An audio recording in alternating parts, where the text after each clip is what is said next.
ഈ ക്ലാസ് ഒരു വല്ലാത്ത സമയത്താണെന്ന് എനിക്ക് നന്നായിട്ട് അറിയാം. ഒന്ന്, നിങ്ങൾ ഒരു ദിവസത്തിൻ്റെ അവസാനത്തെ മണിക്കൂറുകളിലാണ്. You must be so exhausted. I know that you are going to be so impatient with what I am going to tell you ആണെന്ന് അപ്പോൾ തന്നെ പറഞ്ഞു കഴിഞ്ഞു. So the first indication is that you have to leave at the earliest എന്നുള്ളത് ഇവിടെ പറഞ്ഞു കഴിഞ്ഞു. അല്ലേ, അങ്ങനെ ഉദ്ദേശിച്ചില്ലല്ലേ? ക്ഷീണിച്ചു എന്നുള്ളതിന് പ്രതികരണമായിട്ട് പറഞ്ഞാണ്. It's okay. So first and foremost ഒരു ചെറിയ തോതിലൊന്ന് സഹകരിക്കണം. മൊബൈലുകൾ പറ്റുമെങ്കിലൊന്ന് മാറ്റി വെച്ചാൽ എനിക്കും കൂടി ഒരു ഒന്നുമല്ലെങ്കിലും ഞാനിവിടെ വന്നല്ലോ എന്നൊരു തോന്നലുണ്ടാവും. നമ്മുടെ ബിസിനസ് നിങ്ങൾ നടത്തുകയും ഞാൻ എൻ്റെ ബിസിനസ് നടത്തുകയും MC ഞാൻ വളരെ സ്നേഹപൂർവ്വം MC എന്നാണ് വിളിക്കുക. അദ്ദേഹത്തിൻ്റെ പേര് MC എന്നാണ് ഞങ്ങളുടെ ഇടയിൽ അറിയപ്പെടുക. MC തന്നിട്ടുള്ള ഒരു വൗച്ചർ ഒപ്പിട്ട് കൊടുത്തിട്ടുണ്ട്, അത് മേടിച്ച് പോവുകയും ചെയ്യുക എന്നുള്ള ഒരു സാധാരണ ബ്യൂറോക്രാറ്റിക് സമീപനത്തിൽ നിന്ന് വ്യത്യസ്തമായിട്ട് maybe whatever little time we have got we will try to say something and share something. ഈ വിഷയം നമുക്കൊക്കെ അറിയാവുന്നതുപോലെ വളരെ അക്കാഡമിക്കായിട്ടുള്ളൊരു വിഷയമാണ്. അതിനെ എങ്ങനെ നിങ്ങളുടെ നിത്യജീവിതവുമായി ബന്ധപ്പെടുത്തി പറയാൻ കഴിയും എന്നുള്ളത് ഒരു വെല്ലുവിളി കൂടിയാണ്. നിങ്ങളുടെ ഇപ്പോഴുള്ള തൊഴിൽ പരിസരങ്ങളിൽ എങ്ങനെയാണ് ഈ വിഷയം കൃത്യമായി അതിനോട് നീതി പുലർത്തിക്കൊണ്ട് അവതരിപ്പിക്കുക എന്നുള്ളൊരു വലിയ വെല്ലുവിളിയുണ്ട്. പക്ഷേ അത് നമുക്ക് ചെയ്യാതിരിക്കാൻ മാർഗമില്ല. എന്തായാലും മാനേജ്മെൻറ്റ് ഡെവലപ്മെൻറ്റ് പ്രോഗ്രാം എന്ന രീതിയിൽ കൃഷി വകുപ്പിലെ ഉന്നത ഉദ്യോഗസ്ഥരായി ചുമതല ഏറ്റെടുത്തിട്ടുള്ളവരും ഇനി ഇതിനേക്കാൾ കുറച്ചുകൂടി വലിയ ഉത്തരവാദിത്തങ്ങൾ ഏറ്റെടുക്കേണ്ടവരുമായിട്ടുള്ള, പ്രത്യേകിച്ച് ഒരു വകുപ്പിൻ്റെ പ്രധാനപ്പെട്ട പ്രവർത്തനങ്ങൾ മാനേജ് ചെയ്യാൻ നിയുക്തരായിട്ടുള്ള നിങ്ങളെപ്പോലെയുള്ളവർക്ക് കുറച്ച് അക്കാഡമിക്കായിട്ട് കൂടി ഈ കാര്യങ്ങൾ അറിയേണ്ടതായിട്ടുണ്ട് എന്നുള്ള തോന്നലായിരിക്കണം ഈ വിഷയം ഇതിനകത്ത് ഉൾപ്പെടുത്തിയിട്ടുണ്ടാവുക. ഞാൻ താഴെ സമിതി ഡയറക്ടറുടെ റൂമിലിരുന്ന സമയത്ത് പറയുകയായിരുന്നു, നമ്മുടെ വെറ്ററിനറി ഡിപ്പാർട്ട്മെൻറ്റിൽ ഇതിനകത്ത് വെറ്ററിനറിയൻസ് ഉണ്ടാവുമല്ലോ, DD-മാരായിട്ട് പ്രൊമോഷൻ കിട്ടുന്നവർക്കൊരു 3 മാസത്തെ ഓറിയൻറ്റേഷൻ പ്രോഗ്രാം ഉണ്ട്. അത് നിങ്ങൾ കഴിഞ്ഞായിരുന്നോ? കഴിഞ്ഞു. എൻ്റെ ഉണ്ടായിരുന്നു. അപ്പോൾ അന്ന് ഇതിനകത്ത് ആദ്യത്തെ ഒരു ആദ്യത്തെ ദിവസത്തെ ഒരു ക്ലാസ് ഞാൻ എടുത്തത്. ഒരുപാട് കാര്യങ്ങൾ ഞങ്ങൾ ചർച്ച ചെയ്ത് ഏതാണ്ട് 2-3 മണിക്കൂറോളം നീളുന്നതായിരുന്നു. രണ്ടാമത്തെ ബാച്ചിൽ ഞാൻ പോയിരുന്നു. നിങ്ങളെ പുറകോട് പറഞ്ഞല്ല അവിടെ പറഞ്ഞത്, വേറെ കാര്യങ്ങളാണ് പറഞ്ഞത്. അതുപോലെ എല്ലാ വകുപ്പുകളിലും ഇല്ല ബേസിക്കലി. ഇല്ല. കൃഷി വകുപ്പിലില്ല. ഫിഷറീസിൻ്റെ ആൾക്കാർ ഇവിടെ ഉണ്ടെന്ന് ഞാൻ കരുതുന്നത്. ഉണ്ടല്ലോ അല്ലേ? മറ്റുള്ള വകുപ്പുകളിലൊന്നുമില്ല. എനിക്ക് തോന്നുന്നു അത് സമിതി ഒരു പ്രൊപ്പോസൽ കൊടുക്കേണ്ടതാണെന്ന് എനിക്ക് തോന്നുന്നു. പ്രത്യേകിച്ച് ഒരു മാനേജീരിയൽ ലെവലിലേക്ക് പ്രൊമോഷൻ കിട്ടുന്ന ഉദ്യോഗസ്ഥർക്ക് 3 മാസമൊന്നും വേണമെന്ന് ഞാൻ പറയുന്നില്ല. കാരണം വെറ്ററിനറി ആയതുകൊണ്ടും ക്ലിനിക്കലായിട്ടുള്ള ഒരുപാട് കാര്യങ്ങളൊക്കെ പഠിപ്പിക്കുന്നുള്ളത് കൊണ്ടും പുതിയ ടെക്നോളജി പഠിപ്പിക്കുന്നുള്ളതുകൊണ്ടും they may be requiring more time. പക്ഷേ ബാക്കിയുള്ളവർക്കും ഒരു മാസമെങ്കിലും നീളുന്ന ഒരു orientation program will be so helpful. അതിൻ്റെ ഒരു ആദ്യ പടി എന്ന രീതിയിൽ കൂടി ഈ ഒരു പ്രോഗ്രാമിനെ ഞാൻ കാണുകയാണ്. എനിക്ക് തോന്നുന്നു വേണമെങ്കിൽ പ്ലാനിംഗ് ബോർഡ് ഉൾപ്പെടെ അതിനകത്തൊരു നിലപാടെടുത്തുകൊണ്ട് നമുക്കതൊരു പ്രപ്പോസലായിട്ട് മുന്നോട്ട് വയ്ക്കുകയും നമ്മുടെ മന്ത്രിമാരുടെ മുന്നിൽ അത് അവതരിപ്പിക്കുകയും ചെയ്യാൻ കഴിയുമെന്ന് എനിക്ക് തോന്നുന്നു. അങ്ങനെയാണെങ്കിൽ അത് വളരെ നല്ലൊരു കാര്യമായിരിക്കുമെന്നാണ് എനിക്ക് തോന്നുന്നത്. കാരണം നമ്മൾ പഠിക്കുന്ന സമയത്ത് നമ്മൾ പഠിക്കുന്ന മാനേജ്മെൻറ്റ്, പ്രത്യേകിച്ച് കൃഷി, മൃഗസംരക്ഷണം, ഫിഷറീസ്, ഈ പറയുന്ന 3 മേഖലകളിലെയും ഡിഗ്രി പ്രോഗ്രാംസ് നമ്മളെല്ലാവരും നമ്മുടെ യൂണിവേഴ്സിറ്റികളിൽ നിന്നൊക്കെ വന്നവരാണല്ലോ, കാർഷിക സർവകലാശാലകളിൽ നിന്ന് വന്നവരാണല്ലോ. ഈ ഡിഗ്രി പ്രോഗ്രാംസിൽ നമ്മളിതൊക്കെ പഠിക്കുന്നുണ്ട്. പക്ഷേ എത്രത്തോളം പ്രൊഫഷണലായിട്ട് അത് പിന്നീട് ഉപയോഗിക്കാൻ കഴിയുമെന്ന് ചോദിക്കുമ്പോൾ പലർക്കും നമുക്ക് കഴിയാറില്ല എന്നുള്ളതാണ്. പക്ഷെ നമ്മളൊരു 10-20 വർഷം കഴിഞ്ഞ് ഒരു മാനേജീരിയൽ പൊസിഷനിലേക്ക് വരുന്ന സമയത്ത് ഈ ബാലപാഠങ്ങൾ ഉൾപ്പെടെ മറന്നുപോകുന്ന ഒരവസ്ഥ ഉണ്ടാവാറുണ്ട്. പ്രത്യേകിച്ച് അക്കാഡമിക് രംഗത്ത് വലിയ തോതിൽ മറ്റ് ഡെവലപ്മെൻറ്റ്സ്, മറ്റ് മാറ്റങ്ങൾ വരികയും ചെയ്തിട്ടുണ്ടാവും. കാരണം സാങ്കേതിക വിദ്യ മാത്രമല്ല യഥാർത്ഥത്തിൽ ഈ സമൂഹത്തെ മാറ്റിമറിക്കുന്നത്, മറിച്ച് സമൂഹത്തിലെ വിവിധങ്ങളായിട്ടുള്ള സ്ഥാപനങ്ങളുടെ ഭരണവും നിർവഹണവും, അതുപോലെ തന്നെ വിവിധ സ്ഥാപനങ്ങൾ തമ്മിലുള്ള ബന്ധവും, മനുഷ്യരെ എങ്ങനെയാണ് നിങ്ങൾ ഏകോപിപ്പിക്കുന്നത് എന്നുള്ളതും, അതുപോലെ നമ്മുടെ വിവിധങ്ങളായിട്ടുള്ള ഗ്രൂപ്പുകളെ, പ്രത്യേകിച്ച് കർഷകർ എന്ന് പറയുന്ന സമൂഹത്തിൽ നമ്മൾ പ്രവർത്തിക്കുന്ന സമയത്ത് ആ ഗ്രൂപ്പുകളെ നിങ്ങൾ എങ്ങനെ മാനേജ് ചെയ്യുന്നു എന്നൊക്കെ ഉള്ളത് മുഴുവൻ വികസനത്തിൻ്റെയും പ്രധാനപ്പെട്ട ഘടകങ്ങളാണ്.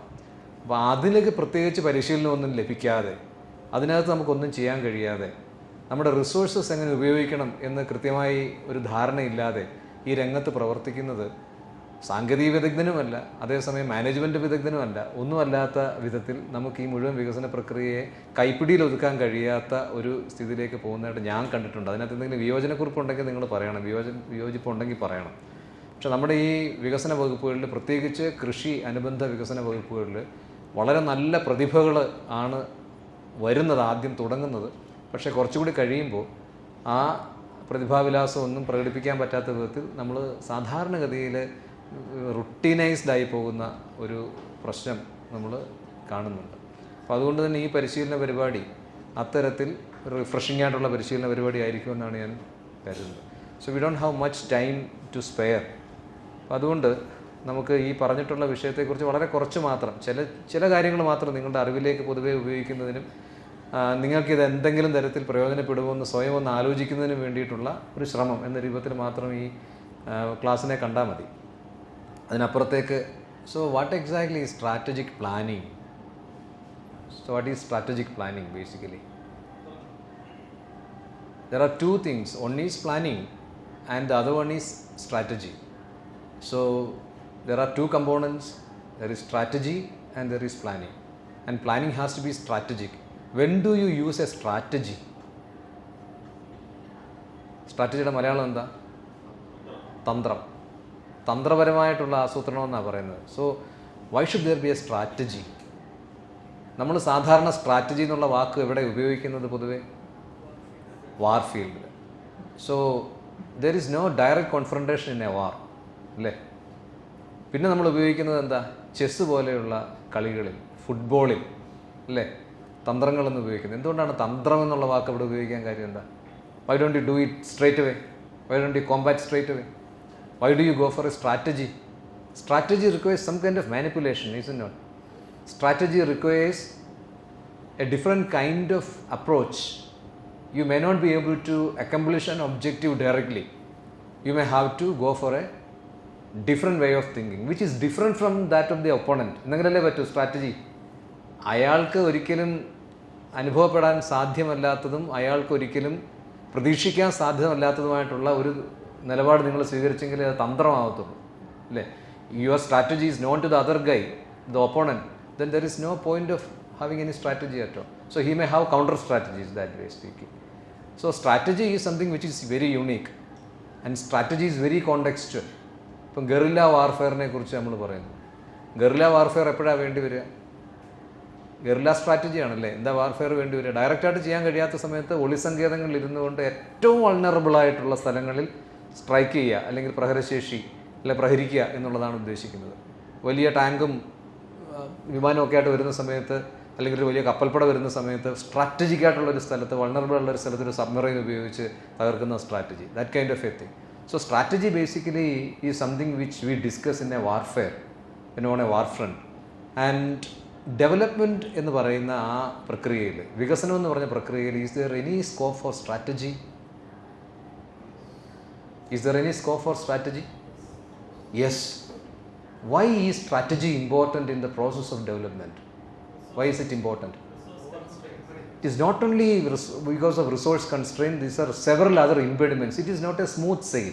It is not a simple process. It is basically a complicated process. You have to confront with so many obstacles on your way. അപ്പോൾ അങ്ങനെ വരുന്ന സമയത്ത് ഈ ഒബ്സ്റ്റക്കിൾസിനെ ഓരോന്നിനെയും മറികടക്കുന്നതിന് നിങ്ങൾക്ക് എന്തെങ്കിലും തരത്തിലുള്ള സവിശേഷമായ പദ്ധതി ഉണ്ടാവണം, സവിശേഷമായ ഒരു പരിപാടി ഉണ്ടാവണം. അതുകൊണ്ടാണ് സ്ട്രാറ്റജി വളരെ പ്രധാനപ്പെട്ടതായിട്ട് പറയുന്നത്. So is it strategic planning of A strategy or is it planning strategically? എന്താണ് അതുകൊണ്ട് അതിനകത്ത് അല്ലേ? Is it you are planning four A strategy or is it strategically planning something? So you are strategically planning something അല്ലേ? നിങ്ങളൊരു strategy കൂടി ഉൾച്ചേർത്തുകൊണ്ട് ഒരു പദ്ധതി ഉണ്ടാക്കുകയാണ്. എന്തിനാണ് പദ്ധതി ഉണ്ടാക്കുന്നത്? എന്തിനാണ് പദ്ധതി ഉണ്ടാക്കുന്നത്? ശമ്പളം മേടിച്ച് ഈ ജോലി ചെയ്യുന്നത് കൊണ്ട് പദ്ധതി ഉണ്ടാക്കുന്നതാണോ? അതോ മോഹനേന്ദ്രൻ ഡോക്ടർ ഒരു ട്രെയിനിങ് നടത്തിയതിൻ്റെ പേരിൽ പദ്ധതി ഉണ്ടാക്കുന്നതാണോ? അതോ ഗവൺമെൻറ്റിൽ ഇങ്ങനെ പരിപാടി ഉള്ളതുകൊണ്ട് പദ്ധതി ഉണ്ടാക്കുന്നതാണോ? ഞാൻ വേറെന്തൊക്കെയോ ആകാൻ ആഗ്രഹിച്ചിരുന്നതാണ്, പക്ഷേ ഇവിടെ വന്ന് പെട്ടുപോയി, അതുകൊണ്ട് ഞാൻ പദ്ധതി അങ്ങനെയാണോ basically? Development process is A very organic and important process as far as nation building is concerned, അല്ലേ? നമ്മുടെ സ്വാതന്ത്ര്യം മുതലുള്ള ഇങ്ങോട്ടുള്ള സമയവും അതിൻ്റെ ആ ഒരു ചരിത്രം ഒന്നെടുത്ത് പരിശോധിച്ച് നോക്കൂ. ഏതാണ്ട് 60-70 വർഷം മുമ്പ് ഉണ്ടായിരുന്ന ഇന്ത്യയുടെ പൊതുവായിട്ടുള്ള സാഹചര്യങ്ങളിൽ നിന്ന് വ്യത്യസ്തമായിട്ടുള്ള എത്രയോ കാര്യങ്ങൾ ഓരോ മേഖലയിലും ഉണ്ടായിട്ടുണ്ട്. ഈ സ്ട്രാറ്റജി ഡെവലപ്മെൻറ്റിൽ മാത്രമാണോ ഉള്ളത്? അല്ല. സയൻസ് ആൻഡ് ടെക്നോളജിയിലില്ലേ സ്ട്രാറ്റജി? ഇല്ലേ? ഉണ്ടോ? വാക്സിനേഷനകത്ത് സ്ട്രാറ്റജി ഇല്ലേ? ഇല്ലേ? രോഗപ്രതിരോധത്തിൽ സ്ട്രാറ്റജി ഇല്ലേ? കുടിവെള്ള പരിപാടിയിൽ സ്ട്രാറ്റജി ഇല്ലേ? ദാരിദ്ര്യ നിർമ്മാർജ്ജനത്തിൽ സ്ട്രാറ്റജി ഇല്ലേ? ഇല്ലേ? കാർഷിക വികസനത്തിൽ സ്ട്രാറ്റജി ഉണ്ടോ? ഉണ്ടായിരുന്നോ? ഇന്ത്യയിൽ ഉണ്ടായിട്ടുണ്ട്, അല്ലേ? കാർഷിക വികസനം എന്ന് പറയുന്ന പ്രക്രിയയിൽ സ്ട്രാറ്റജി ഉണ്ടായിട്ടുണ്ട്. നിങ്ങൾ ആർട്ടിഫിഷ്യൽ ഇൻസെമിനേഷൻ സ്ട്രാറ്റജിയാണോ? അല്ലേ? എന്തായിരുന്നു ആ സ്ട്രാറ്റജി ഉദ്ദേശം? അല്ലേ?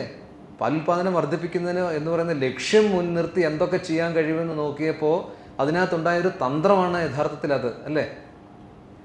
അപ്പം ഞാനീ പറയുന്നത് ഓരോ വികസന പ്രക്രിയയിലും നമ്മൾ ഉദ്ദേശിക്കുന്ന ലക്ഷ്യങ്ങൾ നേടുന്നതിന് വേണ്ടി സവിശേഷമായിട്ടുള്ള ചില സമീപനങ്ങൾ ആവിഷ്കരിക്കേണ്ടതായിട്ടുണ്ട്. You have to have some very unique approaches to accomplish your development goals. അപ്പോൾ അതിനകത്ത് ഇതൊക്കെ നിങ്ങൾ വായിച്ചാൽ മതി. ഞാൻ ഈ നോട്ടും കാര്യങ്ങളൊക്കെ അദ്ദേഹത്തിന് കൊടുത്തേക്കാം. നിങ്ങൾക്ക് ആവശ്യമുണ്ടെങ്കിൽ you can share the presentation for maybe taking some other classes. അതൊക്കെ നിങ്ങൾക്ക് ചെയ്യാം. അപ്പോൾ ബജറ്റിങ്ങിനെ കുറിച്ച് നിങ്ങൾ ഇപ്പോൾ ആലോചിക്കേണ്ട, ആ ഭാഗം വിട്ടേക്കുക. അത് നമുക്ക് രണ്ടാമത് വരുന്ന കാര്യമാണ്. അത് ഇതിൻ്റെ വേറെ റിഫ്ലക്ഷൻ മാത്രമാണ്, ഇതിൻ്റെ ഒരു സബ്സിക്വൻ്റ് ആയിട്ടുള്ള ആക്ടിവിറ്റിയാണ്. ഈ സ്ട്രാറ്റജിക് പ്ലാനിങ് എന്ന് പറയുമ്പോൾ ഒരു ഓർഗനൈസേഷൻ്റെ ലെവലിൽ, അപ്പോൾ ഞാൻ ഈ ഓർഗനൈസേഷൻ ലെവലിലുള്ള ഒരു പ്രസൻറ്റേഷനാണ് തയ്യാറാക്കിയിരിക്കുന്നത്. അത് കുറച്ചൊരു അക്കാഡമിക് ആയിട്ടുള്ള ഒന്നാണ്.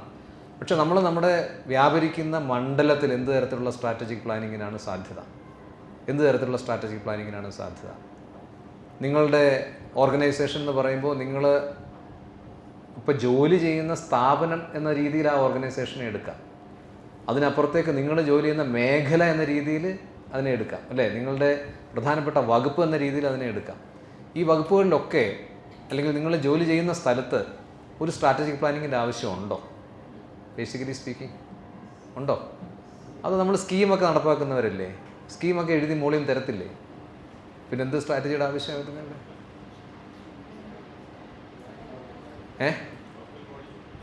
കേട്ടില്ല.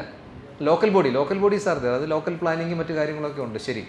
ഞാൻ ചോദിക്കുന്നത്, നമ്മളിത് ഉദ്യോഗസ്ഥരാണല്ലോ. നമ്മളൊരു ഗ്രാമപ്രദേശത്തിൽ അല്ലെങ്കിൽ ഒരു ബ്ലോക്കിൽ അല്ലെങ്കിൽ ഒരു ജില്ലയിൽ ഈ വികസന പ്രവർത്തനത്തിൻ്റെ ചുക്കാൻ പിടിക്കുന്നവരാണെന്നാണല്ലോ വയ്പ്പ്, അല്ലേ? നിങ്ങളിപ്പോൾ ജോയിൻറ്റ് ഡയറക്ടർ ആകുന്ന സമയത്ത് നിങ്ങൾ ജില്ലയുടെ വികസന പ്രവർത്തനത്തിൻ്റെ ചുക്കാൻ പിടിക്കുന്ന ആളെന്നാണ് വയ്പ്പ്.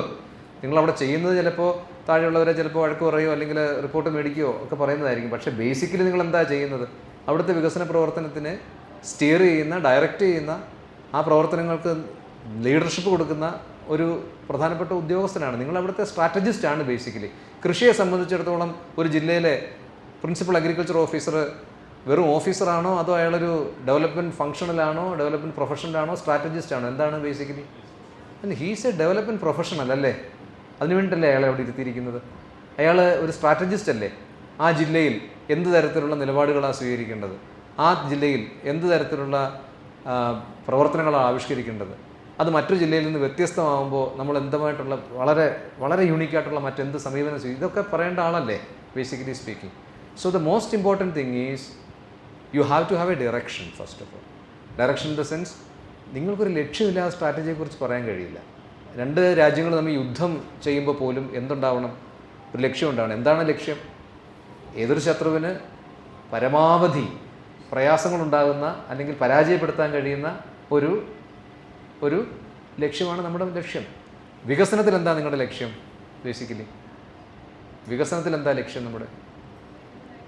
എന്താണ് വികസനത്തിൻ്റെ ലക്ഷ്യം? വികസനത്തിൻ്റെ ലക്ഷ്യത്തെ നമുക്ക് നിർവചിക്കാൻ കഴിയണം, അല്ലേ? വികസനത്തിൻ്റെ ലക്ഷ്യങ്ങളെ നമ്മൾ നിർവചിക്കാൻ കഴിയുന്നുണ്ടോ? നമുക്കൊന്ന് പറയാൻ പറ്റും. നിങ്ങൾക്ക് ഓരോരോ മേഖലകൾ നിങ്ങളുടെ വികസന ലക്ഷ്യത്തെക്കുറിച്ച് ഓരോന്ന് പറയാൻ കഴിയും. ഇപ്പോൾ കൃഷിയിലെ വികസന ലക്ഷ്യം എന്താ കേരളത്തെ സംബന്ധിച്ചിടത്തോളം? എന്തെങ്കിലും ഉണ്ടോ? കൃഷി വകുപ്പിന് എത്ര പേരുണ്ട്? ഓക്കെ, സെൽഫ് സഫിഷ്യൻസി എന്ന് പറഞ്ഞാൽ കേരളത്തിൽ നമ്മൾ ആഹരിക്കുന്ന മുഴുവൻ ഭക്ഷ്യ വസ്തുക്കളും കേരളത്തിൽ തന്നെ ഉൽപ്പാദിപ്പിക്കുക. സാധ്യമാണോ? സാധ്യമാണോ? എത്ര സാധ്യമാവും? അരി എത്ര വരെ പറ്റും? 15% അല്ലേ? ഇത്രയേ ഉള്ളൂ. ഇപ്പോൾ ഉള്ളത് വെച്ചിട്ട് 15%. എത്ര വരെ കൂട്ടാൻ പറ്റും?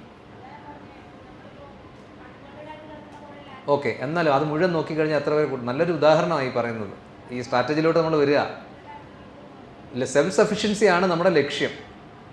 സെൽഫ് സഫിഷ്യൻസിയാണ് ലക്ഷ്യം. എല്ലാ ഭക്ഷ്യ സാധനങ്ങളൊന്നും ഞാൻ പറഞ്ഞു. അദ്ദേഹം അത് ഫുഡ് ഗ്രെയിൻസ് ആയിട്ട് പറഞ്ഞു. ഫുഡ് ഗ്രെയിൻസിനകത്ത് ഇപ്പോഴത്തെ സ്റ്റാറ്റിസ്റ്റിക്സ് അനുസരിച്ച് 15% നമ്മുടെ മുഴുവൻ ആവശ്യങ്ങൾക്ക് വേണ്ടിയിട്ട് ഉണ്ടാക്കത്തില്ലേ? 15% നമുക്കിപ്പോൾ ഉണ്ടാക്കാൻ കഴിയുന്നുള്ളൂ അല്ലേ? 3 കോടി ജനങ്ങൾ, പോട്ടെ 1.5 കോടി ജനങ്ങൾ ഇവിടെ ഉണ്ട്, ബാക്കിയുള്ള അല്ലെങ്കിൽ 2 കോടി ജനങ്ങൾ ഇവിടെ ഉണ്ട്. അവർക്കൊരു നേരം വേണ്ടുന്ന ഭക്ഷണത്തിൻ്റെ അരി മുഖ്യഭക്ഷണം എന്നുള്ള രൂപത്തിൽ എടുത്തത് നോക്കുമ്പോൾ നമുക്ക് ആകെക്കൂടി ഉള്ളത് 1.9 lakh ഹെക്ടേഴ്സ് അല്ലെങ്കിൽ 2.1 lakh, ഏറ്റവും പുതിയ സ്റ്റാറ്റിസ്റ്റിക്സ് അനുസരിച്ച് അങ്ങനെയാണെന്ന് പറയപ്പെടുന്നു.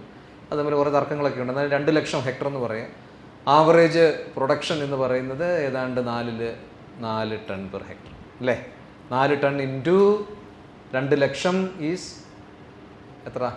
8 ലക്ഷം ടൺ. നമുക്ക് മുഴുവൻ വേണ്ടത് എത്ര? അത് പറയും. കൃഷി വിദഗ്ധരാരെങ്കിലും ഉണ്ടെങ്കിൽ പറയും. നമുക്ക് മുഴുവൻ കേരളത്തിൽ വേണ്ടുന്ന അരി എത്ര വേണ്ടി വരും? കേരളത്തിൽ എത്ര അരി വേണ്ടി വരും? പറയും. അതൊക്കെ വിട്. അല്ല അതൊക്കെ ആയിക്കോട്ടെ. അത് സ്ട്രാറ്റജിയിൽ വരട്ടെ. നിങ്ങൾ സ്ട്രാറ്റജി കുറച്ചും കൂടി താഴെ ലെവലിലോട്ട്, മൈക്രോ ലെവലിലോട്ട് വരുമ്പോൾ നമുക്ക് അതിനെക്കുറിച്ച് ആലോചിക്കാം. നമ്മളൊന്നും ഷുഗർ ഇല്ലാത്തവരാണെന്ന് കരുതുക. ലോകാരോഗ്യ സംഘടനയുടെ ഇതനുസരിച്ച് ഒരാൾക്ക് വേണ്ടുന്ന പച്ചക്കറി എത്ര? 230 ഗ്രാം അല്ലേ? മറ്റേ അന്നജം ഇത്ര ഗ്രാം എന്നിങ്ങനെയൊക്കെ ഉണ്ടല്ലോ. അതൊക്കെ വെച്ച് കൃഷി വകുപ്പിൽ ആരെങ്കിലും അറിയാവുന്നവരുണ്ടെങ്കിൽ പറഞ്ഞാൽ സന്തോഷമായി. നമുക്ക് എത്ര വരെ വേണ്ടി വരും? പോട്ടെ, ഒരു 10-40 ടൺ വേണ്ടേ? 10-40 ലക്ഷം ടൺ വേണം അല്ലേ? വേണം. നമുക്കിപ്പോൾ എത്ര വരെ ചെയ്യുന്നുണ്ട്? നമ്മൾ കണക്കൂട്ടിയപ്പോൾ എത്ര? 8. അപ്പോൾ എത്രയായി? 20% അല്ലേ? 20%. ഞാൻ കുറച്ചുകൂടെ കുറച്ചാണ് പറഞ്ഞത്, 15% എന്ന് പറഞ്ഞു. യഥാർത്ഥത്തിൽ 15% എല്ലായിടത്തും അത്രയും പ്രൊഡക്ടിവിറ്റി ഇല്ല. എന്നായിക്കോട്ടെ, കൂട്ടിക്കോ. 20, 25 ശരി, കൂട്ടി 20 ടൺ വരെ നമ്മൾ ഉണ്ടാക്കുന്നുണ്ട്. അവർ 20% നമ്മൾ ഉണ്ടാക്കുന്നുണ്ട്. അപ്പോൾ എന്താണ് സ്ട്രാറ്റജി? ഇദ്ദേഹം പറഞ്ഞതനുസരിച്ചാണെങ്കിൽ നമുക്ക് എത്ര കൂട്ടണം? ഇനി ബാക്കി 80 അല്ലേ? 80% വർധന ഉണ്ടാവണം. അപ്പോൾ എത്രയും കൂടി കൂട്ടണം നമ്മൾ? 8 ലക്ഷത്തിന് പകരം എത്ര ആകണം? 12 ലക്ഷം കൂടി നമുക്ക് പ്രൊഡക്ഷൻ വർദ്ധിപ്പിച്ചാലേ നമുക്ക് സെൽഫ് സഫിഷ്യൻസി എന്നുള്ളത് പറയാൻ കഴിയും. ഇതാണ് ലക്ഷ്യം. ഈ ലക്ഷ്യം നേടുന്നതിന് വേണ്ടി എന്തെങ്കിലും തന്ത്രം ഉണ്ടോ? എന്തെങ്കിലും സ്ട്രാറ്റജി ഉണ്ടോ? ആ സ്ട്രാറ്റജി നമുക്കൊരു ആസൂത്രിതമായ രൂപത്തിൽ ആവിഷ്കരിക്കാൻ കഴിയുമോ? അതിനെന്താണ് സാധ്യത? ഇതാണ് സിംപ്ലി സ്പീക്കിംഗ് ഈ സ്ട്രാറ്റജിക് പ്ലാനിങ് എന്നുള്ളതുകൊണ്ട് നമ്മൾ ഉദ്ദേശിക്കുന്നത്. Most important thing is you should have A goal, well defined goal, quantitatively defined goal. It should not be a statement. It should be a mathematically computed goal. That is very important. നമ്മൾ പറയും ആൾക്കാരുടെ attitude മാറട്ടെ. അത് നമുക്ക് mathematically compute ചെയ്യാൻ പറ്റുന്ന കാര്യമാണ്. Attitude നമുക്ക് ചെയ്യാൻ പറ്റുമോ? പക്ഷേ നമുക്ക് ഭക്ഷ്യധാന്യം കമ്പ്യൂട്ട് ചെയ്യാൻ പറ്റും അല്ലേ? 20 അല്ലെങ്കിൽ 40 ലക്ഷം ടൺ വേണം എന്ന് നമുക്ക് കമ്പ്യൂട്ട് ചെയ്യാൻ പറ്റും. ഗ്യാപ്പ് കമ്പ്യൂട്ട് ചെയ്യാൻ പറ്റും. അപ്പോൾ അങ്ങനെയാണെങ്കിൽ കമ്പ്യൂട്ട് ചെയ്യപ്പെട്ടിട്ടുള്ള ഈ ലക്ഷ്യം മുന്നിൽ നിർത്തി നമുക്ക് എത്രത്തോളം കാര്യങ്ങൾ ചെയ്യേണ്ടതുണ്ട്, എങ്ങനെ ചെയ്യും, എപ്പോൾ ചെയ്യും, എത്ര സമയമെടുത്ത് ചെയ്യും, ആരെക്കൊണ്ട് ചെയ്യിപ്പിക്കും, ഏത് സാങ്കേതികവിദ്യ ഉപയോഗിച്ച് ചെയ്യും, എങ്ങനെ ചെയ്യും, എത്രയോ ചോദ്യങ്ങൾ അല്ലേ? നമുക്ക് സമയമുണ്ടായിരുന്നെങ്കിൽ we would have done an exercise. ഇപ്പോൾ ഇദ്ദേഹം പറഞ്ഞ ഈ വിഷയത്തിൽ നിന്ന് തന്നെ, ഈ പറയുന്ന ഉദാഹരണം തന്നെ ഉപയോഗിച്ചുകൊണ്ട് ഈ പറയുന്ന ലക്ഷ്യം, നിങ്ങൾക്ക് എല്ലാവർക്കും സ്വന്തം ഉദാഹരണങ്ങൾ. ഇപ്പോൾ എത്രയാണ് പാല് എത്രയായിരുന്നു? നമ്മൾ വളരെ വലിയ രൂപത്തിൽ പറഞ്ഞ ഏതാണ്ട് 90%, 95% സെൽഫ് സഫിഷ്യൻസി ഉണ്ടെന്ന് പറഞ്ഞു. അത് നമ്മളിങ്ങനെ പൊയ്ക്കൊണ്ടിരിക്കുന്ന സമയത്താണ് ക്ലൈമറ്റ് ചേഞ്ച്, മറ്റ് പ്രധാനപ്പെട്ട കാര്യങ്ങൾ, കോവിഡ് ഒക്കെ ഉണ്ടായി. ഇപ്പോൾ എത്ര പെർസെൻറ്റേജ് ഉണ്ട് നമ്മുടെ മുഴുവൻ production? Plummeted to almost about 60% also, isn't it? Cattle population coming down. So there is absolutely no question of self-sufficiency in the near future. There is absolutely no question of self-sufficiency in agriculture, and we have been boasting that we are going to have self-sufficiency in milk production, and we were almost about to reach 100%.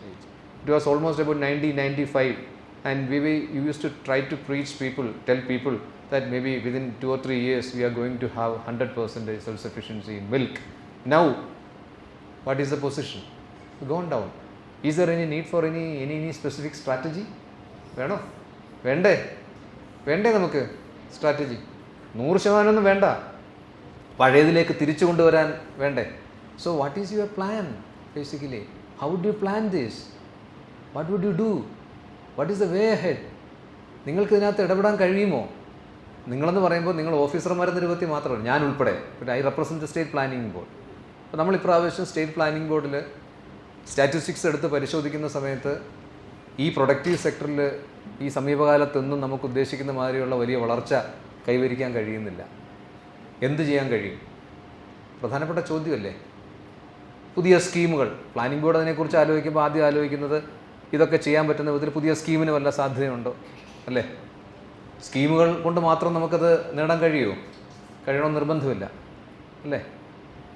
അപ്പോൾ പിന്നെ മറ്റെന്തെങ്കിലും സാധ്യതകളും കൂടെ വേണ്ടേ? സ്കീമുകൾ മാത്രം കൊണ്ട് നേടാൻ കഴിയുമോ? പബ്ലിക് സെക്ടറിലെ സ്കീമുകൾ കൊണ്ട് മാത്രം നമുക്കിത് മുഴുവൻ നേടാൻ കഴിയുമോ? മറ്റൊരുപാട് സ്റ്റേക്ക് ഹോൾഡേഴ്സ് അവിടെ ഇല്ലേ? തദ്ദേശഭരണ സ്ഥാപനങ്ങളുടെ ഏതാണ്ട് 10,000 കോടി രൂപയില്ലേ? ഈ റിസോഴ്സസ് എല്ലാം കൂടി പൂൾ ചെയ്ത് ഏത് വിധത്തിലാണ് നമുക്ക് പോകാൻ കഴിയുക? എന്താ ചെയ്യാൻ കഴിയുക? So it is a planning at the macro level.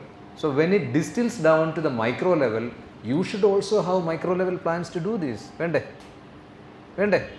So the plan which is, or a strategy which is envisaged at the top level or at the state level or at the national level will have to be translated into smaller programs of action at the micro level. So even at the micro level, this strategic planning is very, very, very important. മോളിൽ നിന്ന് dictate ചെയ്യുന്നത് മുഴുവൻ ഇവിടെ താഴെ നടപ്പാക്കാൻ നമുക്ക് പറ്റുമോ? ഇന്ത്യയെ പോലെ വൈവിധ്യമുള്ള ഒരു സ്ഥലത്ത്, ലോകത്ത് ഏതെങ്കിലും രാജ്യത്ത് നടക്കും? So a major plan, a macro plan will also have to be strategized at the micro level. So it is from that point of view, it becomes important that we should be able to strategically plan a process. നിങ്ങൾ ഈ ടെക്സ്റ്റിനെ കുറിച്ച് വലുതായിട്ട് വായിക്കണ്ട, പക്ഷേ ചില കാര്യങ്ങൾ ചോദിക്കാൻ ആഗ്രഹമുണ്ട്. നമ്മളിപ്പോൾ ഈ 2 ഉദാഹരണങ്ങൾ കണ്ടുവല്ലോ. മിൽക്കിൻ്റെ കാര്യം കണ്ടു. ഇനി നമുക്ക് ഫിഷറീസിൻ്റെ ഒരു ഉദാഹരണം എടുക്കാം. ഫിഷറീസിൻ്റെ ഉദാഹരണത്തിൽ ക്യാപ്ചർ ഫിഷറീസാണ് നമുക്ക് ഇപ്പോഴും റിലേ ചെയ്യാവുന്ന ഒന്ന്. അതേസമയം ഈ അടുത്ത കാലത്ത് വന്നിട്ടുള്ള പഠനങ്ങൾ സൂചിപ്പിക്കുന്നത് ഇൻലാൻഡ് ഫിഷറീസിലെ നമ്മുടെ ഒരു സാധ്യതയും നമ്മൾ പൂർണ്ണമായിട്ട് ഉപയോഗിക്കുന്നില്ല എന്നുള്ളതാണ്. വലിയ സാധ്യതകളുണ്ട് ഇൻലാൻഡ് ഫിഷറീസിൻ്റെ കാര്യത്തിൽ. ലൈവ്ലിഹുഡ് എൻഹാൻസ് ചെയ്യുന്നതിനകത്ത് വലിയ സാധ്യതകളുണ്ട്. ലോകത്തെമ്പാടുമുള്ള വലിയ പുതിയ സാങ്കേതിക വിദ്യകൾ ഉപയോഗിക്കാൻ സാധ്യതകളുണ്ട്. പക്ഷേ നമ്മൾ കേരളം ആ രൂപത്തിൽ അത് ചേർത്തിട്ടില്ല. ഇത് 2-3 കാര്യങ്ങൾ കൂടി ഞാൻ പറയാം. നമ്മളിപ്പോൾ ഈ സ്ട്രാറ്റജിക് പ്ലാനിങ്ങിനെ കുറിച്ച് പറയുമ്പോൾ ഒരു ഗവൺമെൻറ്റിൻ്റെ മുൻപിലുള്ള ഒരു പ്രധാനപ്പെട്ട പ്രശ്നം എന്താ? അത് പറയാതെ നമുക്കിതിൻ്റെ ഒരു കോണ്ടെക്സ്റ്റിലേക്ക് വരാൻ കഴിയില്ല. ഇപ്പോൾ കേരളം എന്ന് പറയുന്ന ഈ കൊച്ചു സംസ്ഥാനത്തിൻ്റെ പൊതുവായിട്ടുള്ള വരുമാന മാർഗ്ഗങ്ങളെക്കുറിച്ച് നമുക്കറിയാം, അല്ലേ? കഴിഞ്ഞ കുറേ കാലങ്ങളായിട്ട് ഗവൺമെൻറ് പൊതുവേ പറഞ്ഞുകൊണ്ടിരിക്കുന്നത് നമ്മുടെ വരുമാന സ്രോതസ്സുകൾ ഒരുപാട് കുറയുന്നു എന്നുള്ളതാണ്. എന്താണ് പ്രധാനപ്പെട്ട വരുമാന സ്രോതസ്സ് നമ്മളെ സംബന്ധിച്ചിടത്തോളം കുറയുന്നത്? നമ്മുടെ GST എന്ന് പറഞ്ഞ പുതിയ സംവിധാനം വന്നപ്പോൾ നമുക്ക് ഉണ്ടായിരുന്ന 10-21% വാറ്റ് ആയിട്ട് നമുക്ക് കിട്ടിയിരുന്ന പൈസയൊക്കെ കുറച്ചിപ്പോൾ 9% ഒക്കെ ആയിട്ട് മാറി മിക്കവാറുള്ള പ്രധാനപ്പെട്ട ഉൽപ്പന്നങ്ങളിലൊക്കെ. അത് വലിയ ഹ്യൂജ് ഡിഫറൻസ് വന്നു നമ്മുടെ മുഴുവനായിട്ടുള്ള വരുമാനത്തിൽ. അതുപോലെ തന്നെ സെൻട്രൽ ഗവൺമെൻറ് കൊടുക്കുന്ന അവാർഡിനകത്ത് വലിയ മാറ്റങ്ങൾ വന്നിട്ടുണ്ട്. ഫിസ്ക്കൽ റെസ്പോൺസിബിലിറ്റി എന്നൊക്കെ പറഞ്ഞിട്ടുള്ള ചില ഉത്തരവാദിത്തങ്ങളുണ്ട് ഗവൺമെൻറ്റിന്. Compensation was only for 5 years. It was only for 5 years. GST compensation വന്നു 5 വർഷമേ ഉണ്ടായിരുന്നുള്ളൂ. 5 വർഷം പോലും ഇപ്പോൾ IGST പോലെയുള്ള മറ്റ് സോഴ്സസ് നമുക്ക് കിട്ടാത്തതിൻ്റെ പ്രശ്നങ്ങളുണ്ട്. So every state has got this problem. എല്ലാവരുടെയും മുഴുവൻ വരുമാനത്തിൻ്റെ ശതമാനക്കണക്കിൽ അത് കുറഞ്ഞിട്ടുണ്ട്. ഞാനൊരു ഉദാഹരണം പറയുന്നതാണ്. അപ്പോൾ ഈ തുക കുറഞ്ഞു. ഈ തുക കുറഞ്ഞിട്ട് നമുക്ക് വികസന പ്രവർത്തനങ്ങൾ നടത്തുന്നതിന് വലിയ തോതിൽ പണം ആവശ്യമുണ്ട്. ഈ പണം നമുക്ക് ഇനിയും കിട്ടാനുള്ള മാർഗ്ഗം ഏതാ? മുമ്പോട്ട് പോകണ്ടേ? ഇനിയും കിട്ടാനുള്ള മാർഗ്ഗം ഏതാ? ഈ നികുതി എന്നുള്ള മാർഗ്ഗമേ ഉള്ളൂ. അപ്പോൾ അതുകൊണ്ട് നമുക്ക് എന്ത് ചെയ്യേണ്ടി വരും? നാച്ചുറൽ റിസോഴ്സസ് നമുക്ക് എടുക്കുന്ന ഒരുപാട് പ്രശ്നങ്ങളുണ്ട്. നമുക്കിപ്പോൾ ബീഹാറിലും ഒറീസയിലും ഒക്കെ നാച്ചുറൽ റിസോഴ്സസ് ഒരുപാടുണ്ട്. അവരുടെ പ്രധാനപ്പെട്ട വരുമാന മാർഗ്ഗവും നാച്ചുറൽ റിസോഴ്സാണ്. മൈനിങ് ആണ് പ്രധാനപ്പെട്ട വരുമാന മാർഗ്ഗം. നമ്മളെ സംബന്ധിച്ചിടത്തോളം അങ്ങനെയുള്ള വലിയ നാച്ചുറൽ റിസോഴ്സസ് ആകെക്കൂടിയുള്ളത് കരിമണൽ മാത്രമാണ്. ബാക്കിയുള്ള നാച്ചുറൽ റിസോഴ്സസ് ഒന്നും നമുക്ക് ആ തരത്തിൽ മോണിറ്റൈസ് ചെയ്യാവുന്നത് കേരളത്തിലില്ല, വളരെ കുറവാണ്. When compared to Bihar, Karnataka, Odisha, Chhattisgarh, Jharkhand etcetera, Madhya Pradesh. You have got immense coal reserves, gold reserves, aluminium reserves etcetera. അതൊന്നും അവർ നേരിട്ട് പോകാം. നമുക്കതിനുള്ള യാതൊരു സാധ്യതകളും നമുക്കില്ല. കേരളത്തെ സംബന്ധിച്ച് ഞാൻ പറയുന്നു, ഓരോ സംസ്ഥാനത്തിന് അതിൻ്റേതായിട്ടുള്ള പ്രശ്നങ്ങളുണ്ടാവും. അപ്പോൾ നമ്മുടെ മുന്നിൽ ഇപ്പോൾ ഉള്ള ഒരൊറ്റ ഒരു സംഗതി എന്ന് പറയുന്നത് വീണ്ടും ഈ നികുതി എന്നുള്ള വരുമാനങ്ങൾ വർദ്ധിപ്പിക്കാൻ.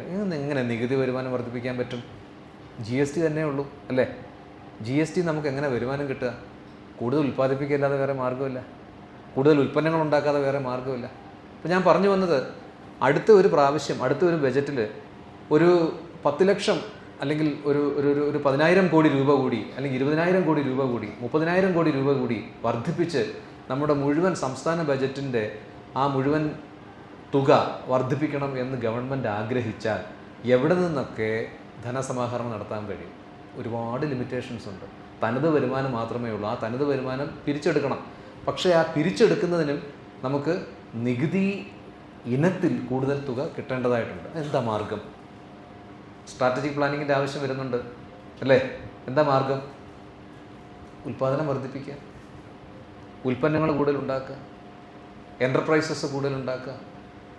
അതിനകത്ത് കൃഷിയുടെ എത്ര ശതമാനത്തോളം സംഭാവനയുണ്ട്? കൃഷിയുടെ സംഭാവന ഇപ്പോഴത്തെ അവസ്ഥയിൽ ഏതാണ്ടൊരു 12% ഉള്ളൂ. ബാക്കിയുള്ള മേഖലകളുടെയാണ് ബാക്കിയുള്ള സംഭാവന. അപ്പോൾ കൃഷിയുടെ സംഭാവന വർദ്ധിപ്പിക്കണ്ടേ? കാർഷിക മേഖലയിലെ സംഭാവന വർദ്ധിപ്പിച്ചാൽ GSTയിൽ ഉൾപ്പെടെ ലഭിക്കുന്ന തുകയ്ക്ക് ഒരു പ്രത്യേക കണക്കുണ്ട്. വലിയ തോതിൽ അത് വർദ്ധിക്കും. അപ്പോൾ ഞാൻ പറഞ്ഞു വന്നത്, സ്റ്റേറ്റ് ലെവലിൽ ഈ മുഴുവൻ സ്ട്രാറ്റജി പ്ലാനിങ് എന്ന് പറയുന്നത് ഈ വിധത്തിൽ കൂടിയാണ്. എങ്ങനെയാണ് ഗവൺമെൻറ്റിൻ്റെ വരുമാനം വർദ്ധിപ്പിക്കാൻ കഴിയുക? അപ്പോൾ നമ്മളുണ്ടാക്കുന്ന സ്കീമുകളൊക്കെ ഈ ഒരു ലക്ഷ്യത്തോടു കൂടിയാണ് ഉണ്ടാക്കുന്നതെന്ന് പറയുമ്പോൾ അവിടെ സ്ട്രാറ്റജിക് പ്ലാനിങ്ങിൻ്റെ ഒരു കമ്പോണൻറ്റ് വരുന്നുണ്ട്. പക്ഷെ അതുകൊണ്ട് മാത്രമായോ? താഴെ ഇതുപോലെ അത് നിർവഹിക്കപ്പെടുകയും വേണ്ടേ? അത് നിർവഹിക്കണം എന്ന് വേണമെങ്കിൽ നമുക്ക് ലോക്കൽ ലെവൽ പ്ലാനിങ്ങിൻ്റെ ആവശ്യമുണ്ട് വലിയ തോതിൽ. നമ്മുടെ സ്കീമുകൾ നടപ്പാക്കുന്നതിൽ എഫിഷ്യൻസി വർദ്ധിപ്പിക്കേണ്ടതായിട്ടുണ്ട്. ഏത് വിധത്തിൽ നോക്കിയാലും വളരെ കൃത്യമായിട്ടുള്ള ചില ലക്ഷ്യങ്ങൾ മുന്നിൽ നിർത്തിക്കൊണ്ട് മാത്രമേ നമുക്ക് വികസന രംഗത്ത് കാര്യങ്ങൾ ആസൂത്രണം ചെയ്യാൻ കഴിയൂ എന്നുള്ളത് ഉന്നത ഉദ്യോഗസ്ഥരെന്ന രീതിയിൽ നമ്മൾ മനസ്സിലാക്കേണ്ടതായിട്ടുണ്ട്. Very important that you have absolute understanding about the mechanism by which a state or a country envisages its goals. It envisages its action plan. ഈ ഗോൾ എത്താൻ വേണ്ടിയുള്ള ശ്രമം യഥാർത്ഥത്തിൽ നടക്കുന്നത് ഈ സ്ട്രാറ്റജി. ഇപ്പോൾ ചെറിയൊരു ഉദാഹരണം, ഹരിത വിപ്ലവത്തെക്കുറിച്ച് കേട്ടിട്ടുണ്ട് അല്ലേ? ധവള വിപ്ലവമുണ്ട്, ബ്ലൂ റെവല്യൂഷൻ എല്ലാം നമ്മൾ ഓരോരോ മേഖലയിലുള്ളവരുണ്ട്. എന്തായിരുന്നു ഹരിത വിപ്ലവത്തിൻ്റെ സ്ട്രാറ്റജി? നമ്മൾ സാധാരണഗതിയിലായിരുന്നു ഉൽപ്പാദനം വർദ്ധിപ്പിക്കാൻ അന്ന് ശ്രമിച്ചിരുന്നതെങ്കിൽ നമ്മൾ ഒരു 10 വർഷം കൊണ്ട് വലിയ തോതിൽ ഉൽപ്പാദനം വർദ്ധിപ്പിക്കാൻ കഴിയുമായിരുന്നോ? ഇല്ല. അവിടെയാണ് വളരെ ഡ്രാസ്റ്റിക് ആയിട്ടുള്ളൊരു സ്ട്രാറ്റജി നമ്മൾ സ്വീകരിച്ചത്. എന്താണ്? ആ ഇൻഡിജിനസ് ആയിട്ടുള്ള ആ വിളകൾക്ക് പകരം വളരെ ഹൈ ഈൽഡിങ് ആയിട്ടുള്ള ഒരു സെറ്റ് ഓഫ് ക്രോപ്സ് ഇൻട്രൊഡ്യൂസ് ചെയ്യാനുള്ളൊരു തീരുമാനം നമ്മൾ എടുക്കുന്നത്. അപ്പോൾ ഞാൻ പറഞ്ഞു വന്നത്, so you have to have definite goals. അപ്പോൾ നമ്മൾ ഇത് കുറച്ചും കൂടി ഒന്ന് അക്കാഡമിക്കായിട്ട് നോക്കുക. എന്താണ് ഇത് ചെയ്യണമെങ്കിൽ? നിങ്ങളുടെ ഒരു ലെവലിൽ, ഇപ്പോൾ ഉദാഹരണത്തിന് ഒരു ഗ്രാമപഞ്ചായത്തിൽ അല്ലെങ്കിൽ നിങ്ങളുടെ ഓഫീസിൽ, നിങ്ങളുടെ ഒരു മേഖലയിൽ നിങ്ങൾ ഈ പ്ലാനിങ്ങിൻ്റെ ഫസ്റ്റ് സ്റ്റെപ്പ് എന്തായിരിക്കും? ബേസിക്കലി സ്പീക്കിംഗ്, ഞാനിതിൻ്റെ കോൺസെപ്റ്റ് മാത്രമല്ല, ചില മെത്തേഡ്സും കൂടി നമുക്കൊന്ന് പറഞ്ഞു പോകാം. അതിന് വേണ്ടിയിട്ടാണ് എന്തായിരിക്കും നിങ്ങളിത് ചെയ്യണം. ഇപ്പോൾ ഇതിൻ്റെ ഒരു ഇമ്പോർട്ടൻസിനെ കുറിച്ച് ഇനി കൂടുതൽ ലെക്ചറിൻ്റെ ആവശ്യമുണ്ടെന്ന് തോന്നുന്നില്ല. Because it is very much understood that it is very important at every level. ഉള്ളതെന്താണെന്ന് അറിയുക. നിങ്ങൾ എങ്ങനെ അത് മനസ്സിലാക്കുക? നമ്മൾ ചെയ്യാറുണ്ടോ അത് വല്ലതും? ഓക്കെ, സർവേ നമ്മളൊരു ടൂള് മാത്രമാണ്. അല്ലാതെ നമ്മൾ ഇപ്പോഴുള്ള ഒരു സാഹചര്യം വിലയിരുത്തുന്നതിന് നിങ്ങൾ പൊതുവേ സ്വീകരിക്കുന്നത് നിലവിൽ നിങ്ങൾക്കൊരു ജില്ലയുടെ ചാർജ് കിട്ടുന്നു വയ്ക്കുക. ഈ ജില്ലയുടെ ചാർജ് കിട്ടിയിട്ട് നിങ്ങളോട് ചോദിക്കുകയാണ്, ഒരു ഗവൺമെൻറ് വന്നിട്ട് മന്ത്രി പറയുന്നു, നിങ്ങളുടെ ഇപ്പോഴത്തെ അവിടുത്തെ പ്രൊഡക്ഷൻ സ്റ്റാറ്റസ് എന്താ, എന്തൊക്കെ അവിടെ ചെയ്യാൻ കഴിയും എന്ന് ചോദിക്കുന്ന സമയത്ത് നമുക്ക് 2 തരത്തിൽ തന്നെയാണ്. നിങ്ങൾ വളരെ ക്വാളിറ്റേറ്റീവായിട്ട് കുറേ കാര്യങ്ങൾ വേണമെങ്കിൽ എഴുതി കൊടുക്കാം അല്ലേ? പക്ഷേ ക്വാണ്ടിറ്റേറ്റീവായിട്ട് അതങ്ങനെ നമ്മൾ ചെയ്യും. ഒരു പ്ലാനിങ്ങിനകത്ത്. First and foremost important is നമ്മളിപ്പോഴത്തെ ആ പൊതു സ്റ്റാറ്റസ്. ഈ സ്റ്റാറ്റസ് എവിടെ നിന്ന് കിട്ടും? അതിൻ്റെ സോഴ്സ് എവിടെ നിന്നാണ്? ശരിക്കും ഡേറ്റയാണ് സോഴ്സ്. ഡേറ്റയുടെ സോഴ്സ് ഏതൊക്കെയാണ്? പ്രൈമറി ഒക്കെ നമുക്ക് എടുക്കാൻ പറ്റുമോ? ഒരു കൃഷി PAO ഒക്കെ വിചാരിച്ചു കഴിഞ്ഞാൽ പ്രൈമറി ഡേറ്റയൊക്കെ എടുക്കാൻ പറ്റുമോ? ഇല്ല. സ്റ്റാറ്റിസ്റ്റിക്സ് ഡിപ്പാർട്ട്മെൻറ്റിൻ്റെ ഡേറ്റയാണ് ഒരു പ്രധാനപ്പെട്ട. ഈ സ്റ്റാറ്റിസ്റ്റിക്സ് ഡിപ്പാർട്ട്മെൻറ്റിൻ്റെ ഡേറ്റ നമ്മൾ എന്തെങ്കിലും കാര്യത്തിന് വേണ്ടി ഉപയോഗിക്കാറുണ്ടോ? നമ്മൾ ഓരോ വർഷങ്ങളായിട്ട് വന്നുകൊണ്ടിരുന്ന വ്യതിയാനങ്ങൾ എവിടെയെങ്കിലും പരിശോധിക്കാറുണ്ടോ? ആ വ്യതിയാനങ്ങൾ മുഴുവൻ പരിശോധിച്ചിട്ട് നിങ്ങൾ ജില്ലയ്ക്ക് വേണ്ടി ഒരു പദ്ധതി തയ്യാറാക്കാറുണ്ടോ? ജില്ലാ പ്ലാനൊക്കെ ഇപ്പോൾ ഉണ്ടാക്കുന്നുണ്ട്. അതിൻ്റെ I am in charge of that. We are doing that. അതൊക്കെ അവിടെ അത് വേറെ കിട്ടും. അത് സമയമില്ല. അതുകൊണ്ടാണ് കൂടുതൽ സമയം ഉണ്ടായിരുന്നെങ്കിൽ ആ കാര്യങ്ങളെക്കുറിച്ച് കൂടി പറയാമായിരുന്നു നമുക്ക്. ജില്ലാ പ്ലാൻ അവിടെ നിൽക്കട്ടെ. നമ്മുടെ ദൈനംദിന പ്രവർത്തനം, ഞാൻ ഡിപ്പാർട്ട്മെൻറ്റുകളെ കുറിച്ചാണ് ഇപ്പോൾ പറയുന്നത്. ഞാൻ വേറെ ഒന്നിനെക്കുറിച്ചും പറയുന്നില്ല. നിങ്ങൾ ജില്ലാ പ്ലാനിനെ കുറിച്ചോ സ്റ്റേറ്റ് പ്ലാനിനെ കുറിച്ചോ ഒന്നും ഞാൻ പറയുന്നില്ല. നിങ്ങളുടെ വകുപ്പിൽ നിങ്ങളൊരു സാമ്പത്തിക വർഷം ആരംഭിക്കുന്ന സമയത്ത്, അല്ലെങ്കിൽ 5 വർഷത്തേക്ക് ഒരു പുതിയ പരിപാടി ആരംഭിക്കുന്ന സമയത്ത്, അല്ലെങ്കിൽ അടുത്ത വർഷത്തേക്ക് ആരംഭിക്കുന്ന സമയത്ത് നിങ്ങൾ ഈ പറയുന്ന ഡേറ്റയോ മറ്റു കാര്യങ്ങളോ എവിടെയെങ്കിലും പരിശോധിക്കാറുണ്ടോ? ആ പരിശോധിച്ചതിൻ്റെ അടിസ്ഥാനത്തിൽ ഇന്ന കുഴപ്പങ്ങൾ ഇവിടെ കാണുന്നുണ്ട്, ആ കുഴപ്പങ്ങൾ പരിഹരിക്കാനാണ് ഞങ്ങൾ അടുത്ത വർഷം ചെയ്യാൻ കാര്യങ്ങൾ ഉദ്ദേശിക്കുന്നത് എന്നുള്ള വിധത്തിൽ നമ്മൾ എന്തെങ്കിലും ചെയ്യാറുണ്ടോ? വളരെ സത്യസന്ധമായിട്ട് മറുപടി പറയണം. ഉണ്ടോ?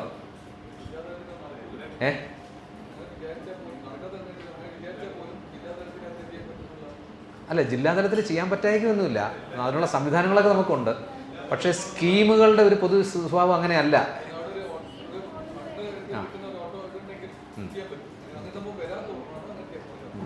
ഇത് ഈ ക്ലാസ്സിനെ കുറിച്ച് ആദ്യം പറഞ്ഞപ്പോൾ തന്നെ ഞാൻ MC-യോട് പറഞ്ഞിരുന്നു, നമ്മൾ ഫീൽഡ് ലെവൽ കാര്യങ്ങളിലേക്ക് ഇത് നല്ല മലയാളം പറഞ്ഞാൽ ഇത് ഉദ്ഗ്രഥിക്കാൻ ശ്രമിക്കുന്ന സമയത്ത്, when you try to integrate these concepts into field level issues, ആദ്യം വരാൻ പോകുന്ന ഒരു റെസ്പോൺസ് എന്ന് പറയുന്നത്, സാർ ഇതൊന്നും നടക്കാൻ പോകുന്ന കാര്യങ്ങളല്ല. നമ്മളത് പറയാൻ പഠിച്ചിട്ടുണ്ട് ബേസിക്കലി. കാരണം ഇത് നടക്കാൻ പോകുന്ന കാര്യങ്ങൾ അല്ല.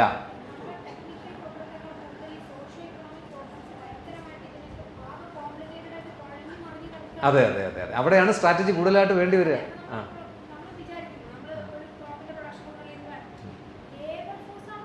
അതെ, അതായിക്കോട്ടെ. നമ്മൾ ഒന്നൊന്നായിട്ട് ഇപ്പോൾ നമ്മളതിന് ഡിസ്കഷനുള്ള സ്കോപ്പ് ഇപ്പോൾ ഇവിടെ ഇല്ല. അതെ, ആയിക്കോട്ടെ. ഇതൊന്നും അറിയാത്തതല്ലല്ലോ നമുക്കിതറിയാത്തതല്ല. പക്ഷേ ജില്ലാതലത്തിലെ ഒരു ഉയർന്ന ഉദ്യോഗസ്ഥൻ എന്ന രീതിയിൽ നിങ്ങളവിടെ എത്തുമ്പോൾ നിങ്ങളുടെ മാനേജീരിയൽ സ്കിൽസിൽ ഇതൊക്കെ നമ്മൾ പരിഹരിക്കേണ്ടതായിട്ട് വരില്ലേ എന്നാണ് ഞാൻ ചോദിക്കുന്നത്. നിങ്ങൾക്കിത് കഴിഞ്ഞിട്ട് പെൻഷനായിട്ട് പോകാം. ആരും ചോദിക്കത്തൊന്നുമില്ല. ഇതിപ്പോൾ ഈ മീറ്റിങ്ങിന് വന്നില്ലെങ്കിലും ആരും ചോദിക്കത്തില്ല. ഈ ക്ലാസ് എടുത്തില്ലെങ്കിൽ എന്നോട് ആരും ചോദിക്കത്തില്ല. നിങ്ങൾക്ക് ആർക്കും ഈ പറഞ്ഞ മാതിരി ഇതൊന്നും ചെയ്തില്ലെങ്കിലും ചോദിക്കത്തില്ല. വൈകുന്നേരം ഇപ്പോൾ ഒരാൾ വന്ന് താടി വെച്ചെടുത്തും വന്ന് ക്ലാസ് എടുത്തു പോയി. അതിന് മുമ്പ് വിജിലൻസ് ഓഫീസർ വന്ന് ക്ലാസ് എടുത്താൽ കൊള്ളായിരുന്നു, കാരണം പെൻഷനു ശേഷം ഞങ്ങൾക്ക് എന്തെങ്കിലും കുഴപ്പമുണ്ടാകുമോ എന്നുള്ളത് നോക്കുന്ന സമയത്ത് എല്ലാവർക്കും ഭയങ്കര ആകാംക്ഷയും ആങ്സൈറ്റിയും ഒക്കെ ഉണ്ടാകും. അത് ചിലപ്പോൾ അദ്ദേഹത്തെ 2 ദിവസം നിങ്ങൾ കൂടെ ഇരുത്തി അങ്ങനെ ചിലപ്പോൾ കൗൺസിലറായിട്ട് നിങ്ങൾ പിടിച്ചുകൊണ്ട് പോകും. കാര്യം പുള്ളി എല്ലാ ദിവസവും വിളിച്ച് വേണമെങ്കിൽ കാര്യങ്ങൾ അന്വേഷിച്ചാലും നിങ്ങൾക്ക് സന്തോഷമായിരിക്കും. ബിക്കോസ് നമ്മുടെ പേഴ്സണൽ സേഫ്റ്റിയുടെ ഒരു വലിയ പ്രശ്നമുണ്ട്. സോ അങ്ങനെ ഒരു കോണ്ടെക്സ്റ്റിൽ നമ്മളിത് സംസാരിച്ചിട്ട് കാര്യമില്ല. There absolutely no point in talking about these things at all. You can straight away tell me, okay, you can just leave the place. I will also be happy. കാരണം എനിക്ക് വേറെ ഒരു പരിപാടിയുണ്ട് ഇത് കഴിഞ്ഞ ഉടനെ. ഞാൻ പറഞ്ഞു വന്നത്, നമ്മൾ അങ്ങനൊരു കോണ്ടെക്സ്റ്റ് സെറ്റ് ചെയ്തിട്ട് ഈ ചർച്ച മുന്നോട്ട് കൊണ്ടുപോയിട്ട് കാര്യമില്ല. നമ്മൾ പ്രൊആക്റ്റീവായി ഒരു കാര്യം ചെയ്യണം എന്ന് ആഗ്രഹിക്കുന്ന ഒരു സിറ്റുവേഷൻ്റെ ഒരു സാധ്യത മുന്നിൽ കണ്ടുകൊണ്ട് മാത്രം ഈ ചർച്ച മുന്നോട്ട് കൊണ്ടുപോയാൽ മതി. അല്ലാതെ നിങ്ങൾക്ക് പ്രശ്നമില്ലാത്ത എപ്പോഴെങ്കിലും ഉണ്ടോ? നിങ്ങളുടെ വീട്ടിലെ ഹസ്ബൻഡ് നിങ്ങൾ ഉദ്ദേശിക്കുന്ന മാതിരിയുള്ളൊരു മനുഷ്യനാണോ? നിങ്ങളുടെ ഭാര്യ നിങ്ങൾ ഉദ്ദേശിച്ച മാതിരിയുള്ള ഒരാളെയാണോ നിങ്ങൾക്ക് കിട്ടിയിരിക്കുന്നത്? നിങ്ങളുടെ മക്കൾ നിങ്ങൾ ഉദ്ദേശിച്ച മാതിരി പെർഫെക്റ്റ് ആയിട്ട് ഇങ്ങനെ നിങ്ങൾ ഉദ്ദേശിച്ച ലൈനിൽ തന്നെ പോകുന്നവരാണോ? ഈ അൺസർട്ടനിറ്റി ലോകത്ത് എല്ലായിടത്തും ഇല്ലേ? ഇല്ലേ? എല്ലാം പെർഫെക്റ്റ് ആണോ നിങ്ങളുടെ വീട്ടിൽ? അത്രയേ ഉള്ളൂ. See, you are in a developing economy and you are destined to face all these constraints. നിങ്ങൾ അഫ്ഗാനിസ്ഥാനത്ത് ജനിച്ചില്ലല്ലോ എന്ന് ആലോചിക്കുക. അഫ്ഗാനിസ്ഥാനിലും ഗാസയിലൊന്നും ജനിച്ചില്ലല്ലോ ഒന്നും അല്ലെങ്കിലും. If that had been the case, what would have been your fate after all? It would have been a much, much, much pathetic fate, you know. So please be contented with what we have and try to find out how you could create something here with all these limitations. അങ്ങനെ കോൺസെപ്റ്റിൽ നമ്മൾ ഈ ക്ലാസ്സുകളിനകത്തൊക്കെ ഇരുന്നിട്ട് കാര്യമുള്ളൂ. അല്ലാതെ even if you are ready to learn something, it's good. Okay, I want to do something. Okay, good. But if you say that, okay, it is not going to happen at all. പൊളിറ്റീഷ്യൻസിനെ മുഴുവൻ മാറ്റി നിർത്തിയിട്ട് നമുക്കൊന്നും ചെയ്യാൻ പറ്റും. It's a democracy, it's a great democracy, it's a great democracy. See today's Supreme Court's verdict. The Supreme Court is such a big institution which has the courage to tell on the face of the governor that you are not the person who has to do this. It is a legislative assembly. See, that is the beauty of Indian democracy. I believe in it, good or bad. I believe in it. നല്ല കാര്യമല്ലേ ഒരു തരത്തിൽ ആലോചിച്ചാൽ. അപ്പോൾ അങ്ങനെ നമ്മൾ ഉണ്ടാകുന്ന ഒരു പൊതു സിറ്റുവേഷൻ നമ്മുടെ രാജ്യമാണ്. അതിനകത്ത് ജാതിയുണ്ട്, മതമുണ്ട്, കാസ്റ്റുണ്ട്, പൊളിറ്റിക്സ് ഉണ്ട്, നമ്മളുടെ ഇടയിൽ തന്നെ ഒരുപാട് വ്യത്യാസങ്ങളുണ്ട്. ഇതെല്ലാം ഉള്ള ഒരു സ്ഥലത്ത് നിങ്ങൾക്ക് എന്ത് ചെയ്യാൻ പറ്റും എന്നുള്ളതാണ് ചോദ്യം. അല്ല നിങ്ങളിതെല്ലാം മാറ്റി ഞാൻ സ്കാൻഡിനേവിയയിൽ ജനിച്ചിരുന്നെങ്കിൽ, ഫിൻലാൻഡിൽ ജനിച്ചിരുന്നെങ്കിൽ ഞാൻ വളരെ മനോഹരമായിട്ട് ഇതെല്ലാം ചെയ്തുകൊണ്ട് പോകാൻ, അങ്ങനെയൊന്നും പറഞ്ഞിട്ട് കാര്യമില്ല. That is absolutely nonsense I would say. നമ്മളല്ലാതെയുള്ളൊരു സിറ്റുവേഷൻ നമുക്ക് എന്ത് ചെയ്യാൻ കഴിയും എന്നുള്ളതാണ് നമ്മൾ ആലോചിക്കേണ്ടത്. അങ്ങനെ എന്തെങ്കിലും ചെയ്യാനുണ്ടെങ്കിൽ നമുക്ക് ചെയ്യാൻ കഴിയുമോ? അങ്ങനെയാണെങ്കിൽ നമ്മുടെ ഇപ്പോഴത്തെ കേപ്പബിലിറ്റീസ് അത് അഡിക്വേറ്റ് ആണോ എന്ന് മാത്രം നിങ്ങൾ ആലോചിച്ചാൽ മതി. ഇപ്പോൾ ഇദ്ദേഹം പറഞ്ഞ ഈ കുഴഞ്ഞു മറിഞ്ഞ് ഈ കോംപ്ലക്സിറ്റി പരിഹരിക്കാൻ എനിക്ക് കഴിവുണ്ടോ എന്ന് സ്വയം ഒരു ചോദ്യം കൂടെ ചോദിക്കുന്നത് വേണ്ടേ? അത് ആയിക്കോട്ടെ, ഇല്ലെന്ന് ഞാൻ പറയുന്നില്ല, നിങ്ങൾ ചെയ്യുന്നുണ്ട്, നിങ്ങൾ വളരെ വളരെ പ്രഗത്ഭരാണ്, അത് ചെയ്യുന്നുണ്ട്, സംശയമൊന്നും വേണ്ട. പക്ഷേ പൂർണ്ണമായിട്ട് ഒന്നും കൂടി നമ്മൾ ശ്രമിക്കണം. You have to refresh that, you have to enhance your capability, you have to learn more techniques, you have to have more skills. Is not that is required. അതുകൊണ്ടാണ് മാനേജീരിയൽ ട്രെയിനിങ് ഒക്കെ, അല്ലേ? നമ്മളിപ്പോൾ ഒരു പ്രൈവറ്റ് സെക്ടറിലാണ് നിങ്ങൾ work ചെയ്യുന്നുണ്ടെങ്കിൽ നിങ്ങൾക്ക് പുതിയൊരു quantitative technique പഠിക്കാതിരിക്കാൻ പറ്റുമോ? ഞാൻ പറഞ്ഞത്, ഞാനിതിനെ ആരുവത്തി പറയുന്നതല്ല. So when you talk about A situation, particularly when you talk about strategic planning, the first and foremost thing is how do you analyze a current situation? Can you confidently say that you have the capability to analyze a current situation in terms of indicators, in terms of indices, in terms of statistics? Do we have? നമ്മൾ പഠിച്ചിട്ടുണ്ട്, പക്ഷേ ഇതൊക്കെ നമ്മൾ പഠിച്ചിട്ടില്ല എന്ന് പറയാൻ കഴിയും. സ്റ്റാറ്റിസ്റ്റിക്സിൻ്റെ എത്ര പേപ്പർ ഉണ്ടായിരുന്നു? BSc AGക്ക് 3 പേപ്പറില്ലേ, 4 പേപ്പറില്ലേ? ഞാൻ കോളേജിൽ പഠിപ്പിക്കുന്ന പ്രൊഫസറാണ്. 4 പേപ്പറുണ്ടല്ലോ BSc AGക്ക്. വെറ്ററിനറിക്കും ഇല്ലേ? എത്ര പേപ്പറുണ്ട്? 2 പേപ്പർ. അഗ്രിക്ക് കുറച്ച് കൂടുതലാണ്. ഫിഷറീസിന് എത്ര പേപ്പറുണ്ട്? 1 പേപ്പർ, അല്ലെങ്കിൽ 2 പേപ്പർ എന്തായാലും ഉണ്ടാകാതിരിക്കത്തില്ലല്ലോ, അല്ലേ? നമ്മളിത് പഠിച്ചിട്ടില്ലേ? നമുക്കൊരു ഡാറ്റ സെറ്റ് കണ്ടാൽ പെട്ടെന്ന് മനസ്സിലാവത്തില്ലേ? അതിൻ്റെ ട്രെൻഡ് മനസ്സിലാക്കാൻ പ്രയാസമുണ്ടോ? See, I just wanted to drive home the point that if you want to be a professional and approach development planning in a professional way, you should be oriented towards analyzing an existing situation. Just think of yourself whether we have the capability to use data to analyze a situation and find out the gaps. National ലെവലിലുണ്ട്, ഇല്ലേ? നമ്മളിപ്പോൾ just ചെറിയൊരു സമയത്ത് നമ്മൾ പറഞ്ഞു നമ്മുടെ ഇവിടുത്തെ gap എത്രയാണെന്ന് പറഞ്ഞു, ഫുഡ് ഗ്രെയിൻ പ്രൊഡക്ഷനകത്ത്, അല്ലേ? നമ്മൾ ജില്ലയിലെ കേപ്പബിലിറ്റി, പൊട്ടൻഷ്യൽ നമ്മൾ എവിടെയെങ്കിലും അസസ് ചെയ്തിട്ടുണ്ടോ? ജില്ലയിൽ ഇത്രയും ഫുഡ് ഗ്രെയിൻസ് പ്രൊഡ്യൂസ് ചെയ്യാൻ പറ്റും, റൈസ്, എവിടെയെങ്കിലും നമ്മൾ അസസ് ചെയ്തിട്ടുണ്ട്? ഏത് വകുപ്പെങ്കിലും അസസ് ചെയ്തിട്ടുണ്ടാവും. ഇങ്ങനെയുള്ള ഏതെങ്കിലും ഫോഴ്സ്ഫുള്ളായിട്ട് ജില്ലാ പ്ലാൻ ഉണ്ടാക്കണം എന്നൊക്കെ പറയുന്ന സമയത്തുണ്ടാവും. പക്ഷെ നിങ്ങളുടെ പ്രോഗ്രാമിൽ അത് വരുന്നുണ്ടോ? നിങ്ങൾ എപ്പോഴെങ്കിലും ഒരു സ്കീം നടപ്പാക്കുന്ന സമയത്ത് നമുക്ക് ഇന്ന മേഖലകളിൽ സാധ്യതകളുണ്ട്, അല്ലെങ്കിൽ ഇതാണ് ഇവിടുത്തെ പൊട്ടൻഷ്യൽ എന്നുള്ളതിൻ്റെ പ്രതികരണം എന്ന രൂപത്തിൽ നമ്മളത് ചെയ്യാറുണ്ടോ? ഇല്ല. നമ്മൾ ചെയ്യാറില്ലാത്തൊരു കാര്യം കൂടി നമ്മൾ അഡ്മിറ്റ് ചെയ്യണ്ടേ? So it is very important that we should be able to find out the current situation, and there are several techniques by which you can assess a situation. ഇപ്പോൾ ചെറിയ സിമ്പിളായിട്ടുള്ള എക്സാമ്പിൾസ് പറഞ്ഞു കഴിഞ്ഞാൽ തന്നെ നമ്മുടെ ഇപ്പോൾ ഡിപ്പാർട്ട്മെൻറ്റ് ഓഫ് ഇക്കണോമിക്സ് ആൻഡ് സ്റ്റാറ്റിസ്റ്റിക്സിൻ്റെ തന്നെ data ഇപ്പോഴുള്ളത് ഉപയോഗിച്ചുകൊണ്ട് ജില്ലാതലത്തിലുള്ള സെഗ്രിഗേറ്റഡ് ഡേറ്റ അവൈലബിൾ ആണ്. പക്ഷേ നമ്മൾ ഏതൊക്കെ ഫുഡ് ഗ്രെയിൻ അല്ലെങ്കിൽ ഏതൊക്കെ ക്രോപ്സിലാണ് കുറവ്, ഏതൊക്കെ ക്രോപ്സിലാണ് കൂടുതൽ, കഴിഞ്ഞ 5 വർഷങ്ങളായി പ്രൊഡക്ടിവിറ്റിയിലുണ്ടായിട്ടുള്ള ട്രെൻഡ് ഇതാണ്, ഇത്രയാണ് ഇതിൻ്റെ മാക്സിമം പൊട്ടൻഷ്യൽ, ഇത്രയാണ് നമുക്ക് കൈവരിക്കാൻ കഴിഞ്ഞിട്ടുള്ളൂ, എത്ര നമുക്ക് കൂട്ടാൻ കഴിയും എന്നിങ്ങനെ സാങ്കേതികമായി ഒരു സ്ട്രാറ്റജി നമ്മൾ ആലോചിച്ചിട്ടുണ്ടോ? ആലോചിക്കാൻ കഴിയുമോ? My only question is whether it is possible or not possible. സന്തോഷമായി, it is possible. The second thing is whether we do that or not is a secondary question. That's a very important question, but that is something depends on so many things. Okay, there is a possibility. So is there any probability of a vision and a mission? So take this example. Thiruvananthapuram ജില്ലയിൽ അല്ലെങ്കിൽ wherever she works or somebody else works, there is a gap of say 1,000 tons, an arbitrary figure. How can you achieve these 1,000 tons? സാധ്യതയുണ്ടോ? പറ്റുമോ? പറ്റും. ഇപ്പം ഞാൻ തൃശ്ശൂരാണ് ഇപ്പോൾ താമസിക്കുന്നതും ജോലി ചെയ്യുന്നത്. തൃശ്ശൂർ കോളിലെ റൈസിൻ്റെ പ്രൊഡക്ടിവിറ്റി എന്ന് പറയുന്നത് ഏതാണ്ട് 7 ടൺ വരെ വരും. ഏറ്റവും കൂടുതൽ പ്രൊഡക്ടിവിറ്റി ഉള്ളൊരു സ്ഥലമാണ്. പക്ഷേ അത് മാത്രമല്ല അവിടുത്തെ പൊട്ടൻഷ്യൽ. അവിടുത്തെ ജില്ലാ പഞ്ചായത്ത് അവർ NDT ആയതുകൊണ്ട് പറയുന്നതാണ്.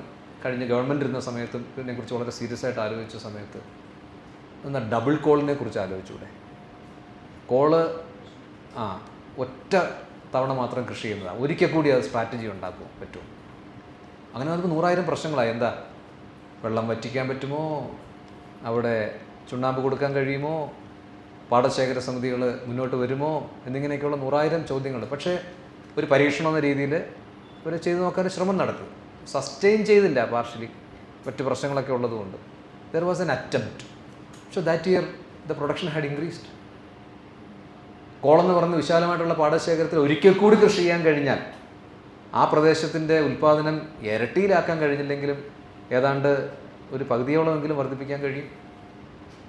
നമ്മുടെ ഏതെങ്കിലും പ്രദേശത്ത് ഇത്തരത്തിലുള്ള പ്രൊഡക്ഷൻ സെക്ടറിൽ നമുക്ക് ഉൽപ്പാദന വർധനവിന് വേണ്ടുന്ന ഒരു സ്ട്രാറ്റജി ആ രൂപത്തിൽ രൂപകൽപ്പന ചെയ്യാൻ നമുക്ക് കഴിഞ്ഞിട്ടുണ്ടോ? So you have a data, you have the status, you know how to analyse it and you know a few important gaps. എല്ലാ കാര്യങ്ങളും ചെയ്യണമെന്നല്ല. സ്ട്രാറ്റജിക് പ്ലാനിംഗ് എന്ന് പറയുമ്പോൾ നമുക്ക് ചെയ്യാൻ കഴിയുന്ന കാര്യങ്ങൾ പ്രയോറിറ്റൈസ് ചെയ്യുക എന്നുള്ളൊരു സംഗതി കൂടിയുണ്ട്. അതിനകത്ത് അടുത്തൊരു കാര്യം നിങ്ങൾ ശ്രദ്ധിക്കുക. there is something called a smart goals. Smart otherwise is, നമുക്കറിയാം സ്മാർട്ടാണെന്ന് നമ്മൾ പറയാം. സ്മാർട്ട് പയ്യൻ എന്ന് പറയുമ്പോൾ എന്താ അർത്ഥം? സ്മാർട്ടായുള്ളൊരു പയ്യൻ എന്ന് പറയുമ്പോൾ എന്താ അർത്ഥം? സ്മാർട്ടും ഹാർഡ് വർക്കിംഗ് തമ്മിൽ വ്യത്യാസമുണ്ട്. എന്താ വ്യത്യാസം അറിയാമല്ലോ അല്ലേ? ഭയങ്കര ഹാർഡ് വർക്കിംഗ് ആണ് എന്ന് പറയുന്നു. ഒരാളെ വിറക് കീറാൻ ഏൽപ്പിക്കുന്നു. അയാൾ രാവിലെ മുതൽ കോടാലി കൊണ്ട് ഇങ്ങനെ വിറക് കീറിക്കൊണ്ടേയിരിക്കുന്നു. ഭയങ്കര ഹാർഡ് വർക്കിംഗ് ആണ്. പക്ഷേ അവസാനമാകുമ്പോൾ അയാൾ ആ കൂടി 10 കിലോഗ്രാം വിറകെ കീറിയിട്ടുള്ളൂ എന്ന് വയ്ക്കുക.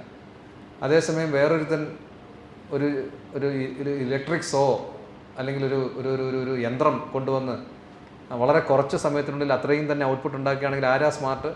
രണ്ടാമത്തെ ആളാ സ്മാർട്ട്. അതാണ് സ്മാർട്ട് നമ്മൾ പൊതുവെ ഉദ്ദേശിക്കും. പക്ഷേ ഈ സ്മാർട്ടിനകത്തൊരു സംഗതിയുണ്ട്. ഇതിനകത്ത് your goals have to be very specific. ഞാൻ ഈ നേരത്തെ പറഞ്ഞ ഡബിൾ കോൾ എന്ന് പറഞ്ഞ സാധനം നമുക്ക് ചെയ്യാൻ കഴിയുമോ? അത് മെഷറബിൾ ആക്കാൻ പറ്റുമോ? ഇതെല്ലാം ഞാനീ പറയുന്നതൊക്കെ മാനേജ്മെൻറ്റ് രംഗത്ത് സാധാരണഗതിയിലുള്ള സ്ട്രാറ്റജിക് പ്ലാനിങ്ങിൽ ഉപയോഗിക്കുന്ന കാര്യങ്ങളൊക്കെ തന്നെയാണ്. അത് അച്ചീവബിൾ ആണോ എന്നുള്ളത് പ്രത്യേകിച്ച് എക്സ്പ്ലനേഷൻ്റെ കാര്യമില്ല. റെലവൻ്റ് ആണോ? ടൈം ബൗണ്ടായിട്ട് ചെയ്യാൻ കഴിയുമോ? എന്നിങ്ങനെയുള്ള വിധത്തിലുള്ള ഒരു പരിശോധന നമുക്ക് നടപ്പാക്കാൻ കഴിയുമോ എന്നുള്ളതാണ് സ്ട്രാറ്റജിക് പ്ലാനിങ്ങിൻ്റെ ഏറ്റവും പ്രധാനപ്പെട്ട അടുത്ത ഘട്ടം.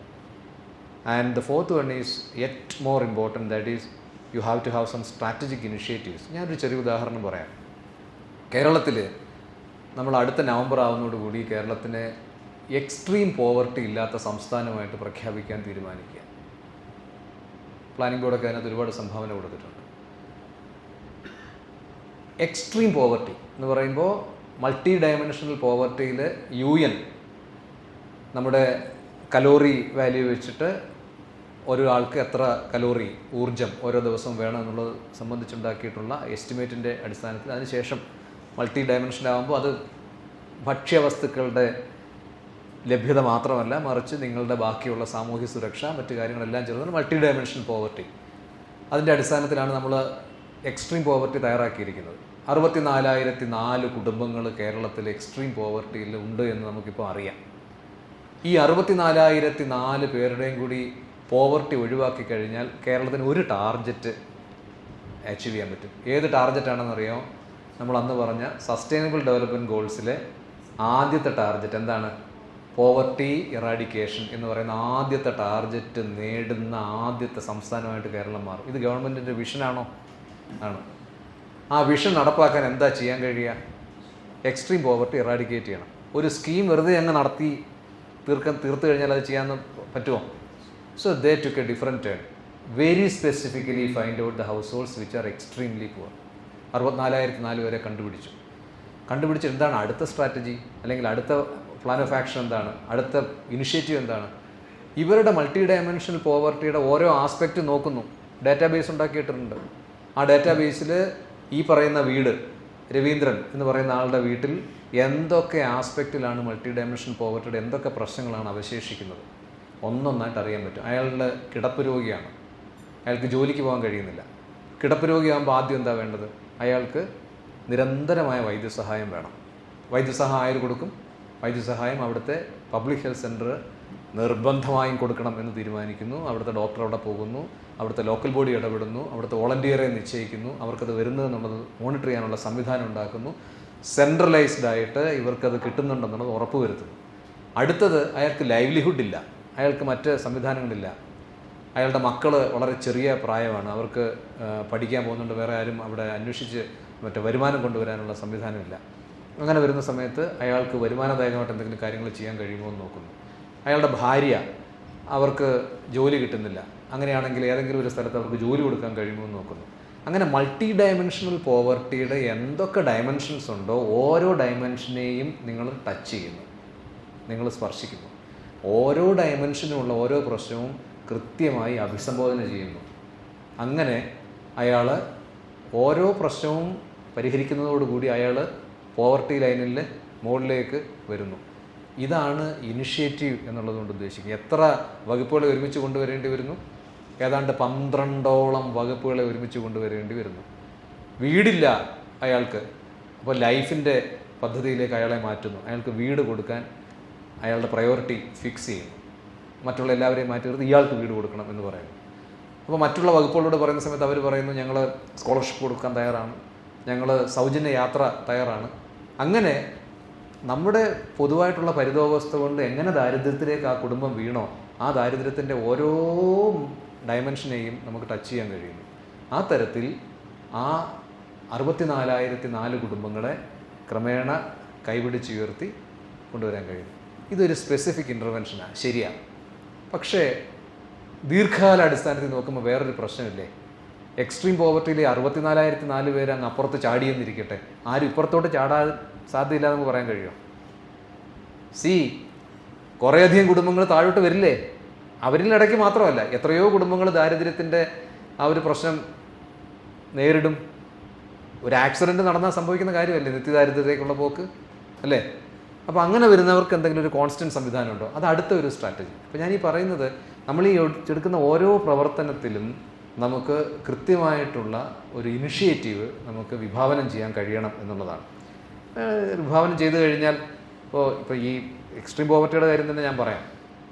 ഇത് ചെയ്തുകൊണ്ടിരിക്കുന്ന സമയത്ത് ഒരു റിവ്യൂ ഇല്ലാതെ നമുക്കത് പൂർത്തീകരണത്തിലെത്തിക്കാൻ പറ്റുമോ? ഓരോരോ ഘടകങ്ങളായിട്ട് റിവ്യൂ ചെയ്യണ്ടേ? ഈ റിവ്യൂ എന്ന് പറഞ്ഞ പ്രോസസ്സ് തന്നെ വളരെ സയൻറ്റിഫിക്കാണെന്ന് അറിയാമല്ലോ. നിങ്ങളൊക്കെ റിവ്യൂ ചെയ്യുന്നവരല്ലേ, അല്ലേ? താഴെയുള്ളവരുടെ റിവ്യൂ ഇല്ലേ? കൃഷി ഓഫീസർമാരെയൊക്കെ വിളിച്ച് വരട്ടത്തില്ലേ? അസിസ്റ്റന്റ് ഡയറക്ടർമാരെയൊക്കെ വിളിച്ച് വരട്ടത്തില്ലേ? നിങ്ങളെ വിളിച്ചിട്ട് മോളി ഇവിടുന്ന് അഡീഷണൽ ഡയറക്ടർ വിളിച്ച് വരട്ടത്തില്ലേ, അല്ലേ? റിപ്പോർട്ടൊക്കെ വരുന്ന സമയത്ത് ഇപ്പോൾ നിങ്ങൾക്ക് നല്ലപോലെ അറിയാം റിപ്പോർട്ടൊക്കെ ഉണ്ടാക്കാൻ. ഏത് റിപ്പോർട്ട് വേണമെങ്കിലും ഞൊടിയിടയ്ക്കുള്ളിൽ നമ്മൾ റിപ്പോർട്ട് ഉണ്ടാക്കി കൊടുക്കും. ദൈവത്തിൻ്റെ ഒരു സഹായം കൊണ്ട് ഈ റിപ്പോർട്ടുകളാരും മുകളിലിരിക്കുന്നവർ നോക്കാറില്ലാത്തത് കൊണ്ടും ഒരേ റിപ്പോർട്ട് തന്നെ പല വിധത്തിൽ കൊടുത്താലും ആരും ശ്രദ്ധിക്കാത്തത് കൊണ്ട് വേറെ പ്രശ്നങ്ങളൊന്നുമില്ല. കാരണം ഈ റിപ്പോർട്ടുകളൊന്നും ഒരു ഫലപ്രദമായിട്ടുള്ള ഏതെങ്കിലും ഒരു ടാർഗറ്റിലേക്ക് ചെല്ലുന്നില്ല എന്നുള്ളതാണ്. അതേസമയം വളരെ കർശനമായിട്ട് ഡിസൈൻ ചെയ്തിട്ടുള്ള ഒരു മാനേജ്മെൻറ്റ് ഇൻഫർമേഷൻ സിസ്റ്റത്തിൻ്റെ സഹായത്തോടു കൂടിയാണ്. ഞാനീ പറയുന്നത് നമ്മൾ ഫ്യൂച്ചറിസ്റ്റിക്കാൻ കൂടെ ആലോചിക്കണം. നിങ്ങൾക്കൊക്കെ ഇനി എത്ര വർഷം സർവീസ് ഉണ്ടെന്ന് എനിക്കറിയില്ല.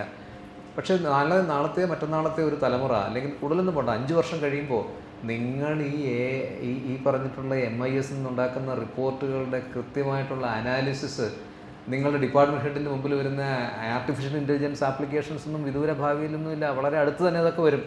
കൃത്യമായി ഓരോ സ്ഥലത്ത് എവിടെയാണ് കുറവ്, എവിടെയാണ് കൂടുതലെന്നുള്ളത് ഇതൊന്നും നോക്കാതെ തന്നെ നമുക്ക് റിപ്പോർട്ടുകൾ കിട്ടുന്നൊരു സ്ഥിതിവിശേഷം ഉണ്ടാകും. അപ്പോൾ ഞാൻ പറഞ്ഞു വന്നത്, ഇതിപ്പോൾ തന്നെ നമുക്ക് ആലോചിക്കാവുന്നതാണ്. റിവ്യൂ എന്ന് പറയുന്നത് കൃത്യമായിട്ടുള്ള ഒബ്ജക്റ്റീവ്സിനെ മുൻനിർത്തി റിവ്യൂ നടത്താനും കൂടി പഠിക്കേണ്ടതായിട്ടുണ്ട്. ആ ഒബ്ജക്റ്റീവ്സിനെ മുൻനിർത്തി റിവ്യൂ നടത്താൻ അറിയാമോ എന്നുള്ളതൊരു ചോദ്യം. നിങ്ങളെല്ലാം സ്വയം ആലോചിച്ച് നോക്കണം, നിങ്ങളുടെ റിവ്യൂ എത്രത്തോളം എഫിഷ്യൻ്റാണ്. നിങ്ങൾ റിവ്യൂ നടത്തുന്ന സമയത്ത് നിങ്ങൾ കൃത്യമായിട്ടുള്ള ലക്ഷ്യങ്ങൾ നടക്കുന്നുണ്ടോ എന്ന് പരിശോധിക്കുന്നുണ്ടോ? ആ ലക്ഷ്യങ്ങൾ നടത്തുന്നതിന് കാരണം നിങ്ങൾ അനലൈസ് ചെയ്യാറുണ്ടോ? നിങ്ങൾ കുറ്റങ്ങൾ ആരോപിക്കുന്നതിന് പകരം എന്താണ് യഥാർത്ഥ പ്രശ്നമെന്ന് പരിശോധിച്ച് അതിന് മറുപടി പറയാറുണ്ടോ? അതിന് അവരെ കൂടിയിരുന്ന് സഹായിക്കാറുണ്ടോ? ഇതൊക്കെ റിവ്യൂവിൻ്റെ പ്രധാനപ്പെട്ട കാര്യങ്ങളാണ്. Review can be mathematical, review can be more systematic, review can be professional, review can be very much organised. ഇല്ലേ? ചെയ്യാൻ കഴിയില്ലേ? അപ്പോൾ അത് വളരെ പ്രധാനപ്പെട്ട ഒന്നാണ്. ഈ റിവ്യൂ ഈസ് വെരി ഇമ്പോർട്ടൻറ്റ്. നിങ്ങളുടെ റിവ്യൂയിങ് സ്ട്രാറ്റജിയെക്കുറിച്ചും കൂടെ ഒന്ന് ആലോചിക്കണം നിങ്ങൾ ഓരോരുത്തരും. ബീയിങ് ആൻ ഒഫീഷ്യൽ, ചിലർ കണ്ട് വളരെ വേഗം റിവ്യൂ നടത്താറുണ്ട്. I have seen IAS officers, I have got now acquaintance with many IAS officers. I know there are certain people who would lose their time, you unnecessarily waste time. ഇങ്ങനെ ഇരുന്ന് വർത്തമാനമൊക്കെ പറഞ്ഞ് കഥയൊക്കെ പറയണം, വേണ്ടെന്ന് ഞാൻ പറയുന്നില്ല. വളരെ സമയമെടുത്ത് അവസാനം വരുമ്പോൾ 10-12 ഓഫീസർമാരുടെ റിവ്യൂ ഏറ്റവും അവസാനത്തെ ഓഫീസർക്ക് 2 മിനിറ്റ് പോലും കിട്ടാതെ ബാക്കിയുള്ളത് മുഴുവൻ അവിടെ പറഞ്ഞ് ഒരു തരത്തിലുള്ള ലോജിക്കൽ കൺക്ലൂഷനിൽ എത്താതെ റിവ്യൂ നടത്തുന്ന ആൾക്കാരുണ്ട്. യഥാർത്ഥത്തിൽ ഇവരെ വിളിച്ചു പോലും കൂട്ടേണ്ട കാര്യമില്ലാതെ റിവ്യൂ നടത്താൻ പറ്റും, അല്ലേ? കൃത്യമായിട്ടുള്ള റിപ്പോർട്ട് കൺസോൾഡേറ്റ് ചെയ്യാനും അതിൽ നിന്ന് ട്രെൻഡ് മനസ്സിലാക്കാനും കഴിവ് നിങ്ങൾക്കുണ്ടെങ്കിൽ ഇതൊന്നുമില്ലാതെ നിങ്ങൾക്ക് റിവ്യൂ ചെയ്യാൻ പറ്റും. So what we do in extreme poverty eradication is we get absolutely micro level data, household level data, and we know that whether this particular issue has been addressed or not. ഇല്ല എങ്കിൽ എന്താണ് കാരണം? അത് കിടക്ക് ഒരു സംവിധാനം ഉണ്ടാക്കാൻ കഴിഞ്ഞിട്ടുണ്ട്.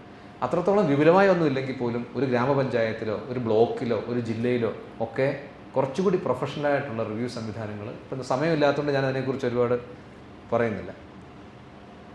ഇതിനകത്ത് 2-3 കാര്യങ്ങൾ നമുക്കൊന്ന് ശ്രദ്ധിക്കാനുണ്ട്. ഇതൊക്കെ നിങ്ങൾ കുറേ കണ്ടിട്ടുണ്ടാവും, എന്നാലും ചില പുതിയ കാര്യങ്ങൾ കൂടി ഞാനൊന്ന് പറയാം നിങ്ങളുടെ ഒരു അക്കാഡമിക് താല്പര്യത്തിന് വേണ്ടി. SWOT എല്ലാവർക്കും അറിയാം അല്ലേ? SWOT നിങ്ങൾ ചെയ്തിട്ടുണ്ടോ? SWOT യഥാർത്ഥത്തിൽ ചെയ്തിട്ടുണ്ടോ? SWOT പറയാൻ എളുപ്പമാണ്. Strength, weakness, opportunities. ഞാൻ ഒരു ചെറിയ കാര്യം നിങ്ങളോട് ചോദിച്ചാൽ നിങ്ങൾക്ക് സ്ട്രെങ്തും വീക്ക്നെസ്സും ഓപ്പർച്യൂണിറ്റീസും ത്രെറ്റും ഡിസ്റ്റിങ്ക്റ്റ് ആയിട്ട്, ഇൻ ദ സെൻസ് മ്യൂച്വലി എക്സ്ക്ലൂസീവായിട്ട് തരാൻ പറ്റുമോ? എഴുതി തരാൻ പറ്റുമോ?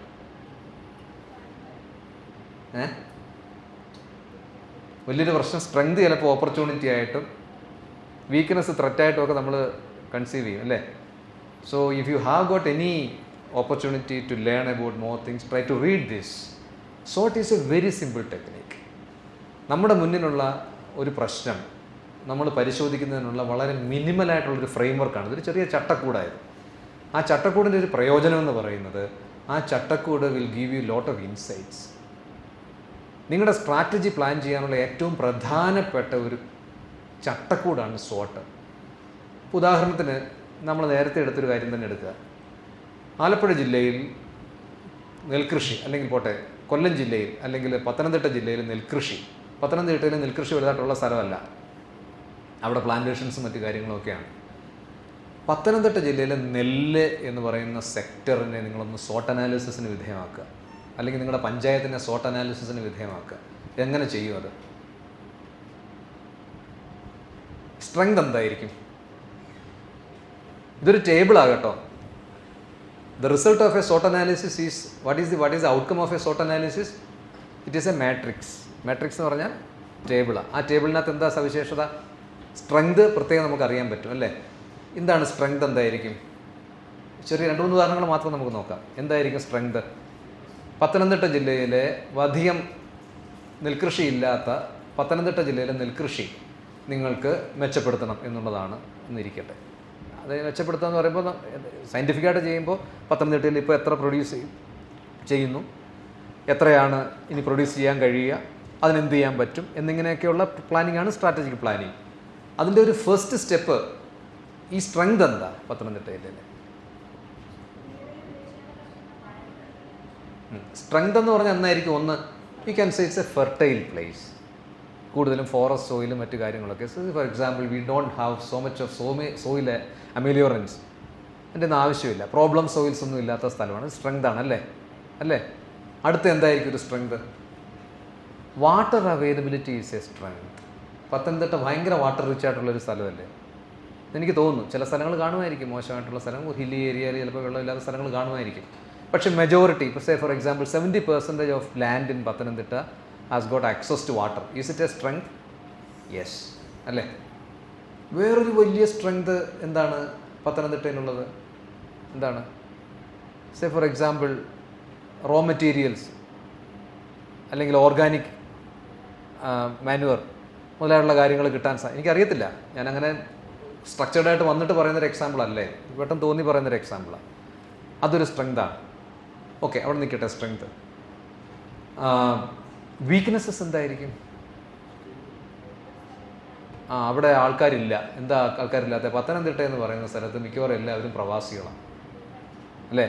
പത്തനംതിട്ടയിൽ വലിയ വീടുകളും പ്രവാസികളുമാണ്. അവിടെ ആ കൂടി എഴുന്നേറ്റ് നടക്കാൻ വയ്യാത്തൊരു അമ്മൂമ്മയും പിന്നെ വല്ലപ്പോഴും വന്നു പോകുന്നൊരു ജോലിക്കാരനുമാണ് അവിടെ ഉണ്ടാവുക.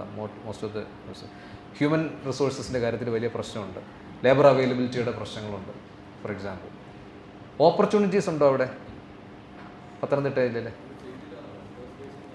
എന്താണ് ഓപ്പർച്യൂണിറ്റീസ്? എന്തൊക്കെയായിരിക്കും? ഈ സ്ട്രെങ്തും ഓപ്പർച്യൂണിറ്റി തമ്മിലുള്ള വ്യത്യാസം എന്താ? ഈ സ്ട്രെങ്ത് ഓപ്പർച്യൂണിറ്റി നമ്മൾ എങ്ങനെ ഡിഫറൻഷിയേറ്റ് ചെയ്യും? ഏതാ അല്ല, ഞാൻ ചോദിക്കുന്നത് സ്ട്രെങ്ത് ഓപ്പർച്യൂണിറ്റി തമ്മിലുള്ള വ്യത്യാസം എന്താ? ഈ സ്ട്രെങ്ത് ഓപ്പർച്യൂണിറ്റീസ് നമ്മൾ എപ്പോഴും തിരിഞ്ഞു പോകും.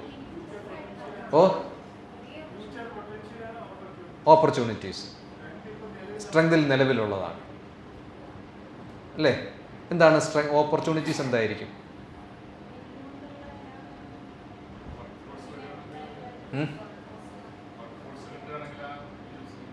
അതെ, വർക്ക് ഫോഴ്സ് കിട്ടും. വേറൊരു വലിയ സാധ്യതയില്ലേ? ഞാനൊരു ഹൈപ്പോത്തറ്റിക്കൽ എക്സാമ്പിൾ. അത് ഞാൻ വളരെ കൃത്യമായിട്ട് പറയുന്നതല്ല. നിങ്ങൾ നിങ്ങളുടെ സിറ്റുവേഷനിൽ ഒരു യൂണിറ്റ് എടുത്തിട്ട് നിങ്ങൾ ചെയ്യേണ്ട ഒരു എക്സർസൈസ് ആയിരുന്നു. ഞാനതിൻ്റെ സോട്ട് itself would take maybe 1 hour to explain. സമയമില്ലാത്തതുകൊണ്ട് അത് പറയുന്നില്ലെന്നേ ഉള്ളൂ. എന്താണ് ഓൾട്ടർനേറ്റീവോ? ഓപ്പർച്യൂണിറ്റിയെ കുറിച്ച് ഞാൻ ചോദിച്ചു. എന്താ പറഞ്ഞത്? മെക്കനൈസേഷൻ്റെ ഒരു സാധ്യത ഉണ്ടെന്ന് കൂട്ടിക്കോ. കാരണം അവിടുത്തെ ഒരു പൊട്ടൻഷ്യൽ ആയിട്ട് കുറേയധികം മെഷീൻസ് അവിടെ ഉണ്ടെന്ന് കൂട്ടുക. അവിടുത്തെ കസ്റ്റം ഹയർ സെൻറ്റേഴ്സിനകത്ത് ഒരുപാട് മെഷീൻസ് ഉണ്ട്, പക്ഷെ ഉപയോഗിക്കുന്നില്ല എന്നുള്ളതാണ്. അതൊരു ഓപ്പർച്യൂണിറ്റി ആണല്ലേ?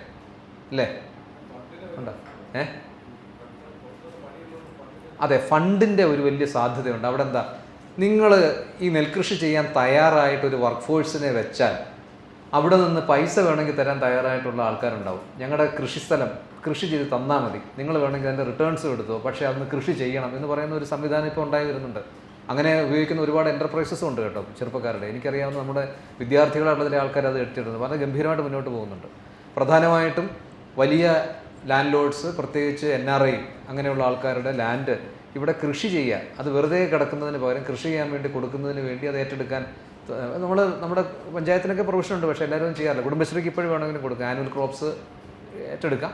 അത് വലിയ ഓപ്പർച്യൂണിറ്റി ഉണ്ടല്ലേ? അല്ലേ? അപ്പോൾ അതാണ് ഓപ്പർച്യൂണിറ്റി. ഇതിൻ്റെ ത്രെറ്റ്സ് എന്തായിരിക്കും ത്രെറ്റ്? ഫോർ ഒരു എക്സാമ്പിൾ, എന്താ? Flood could be a threat. Wild ആനിമൽസിൻ്റെ ഒരു വലിയ ത്രെറ്റ് ഉണ്ടാവും. സോ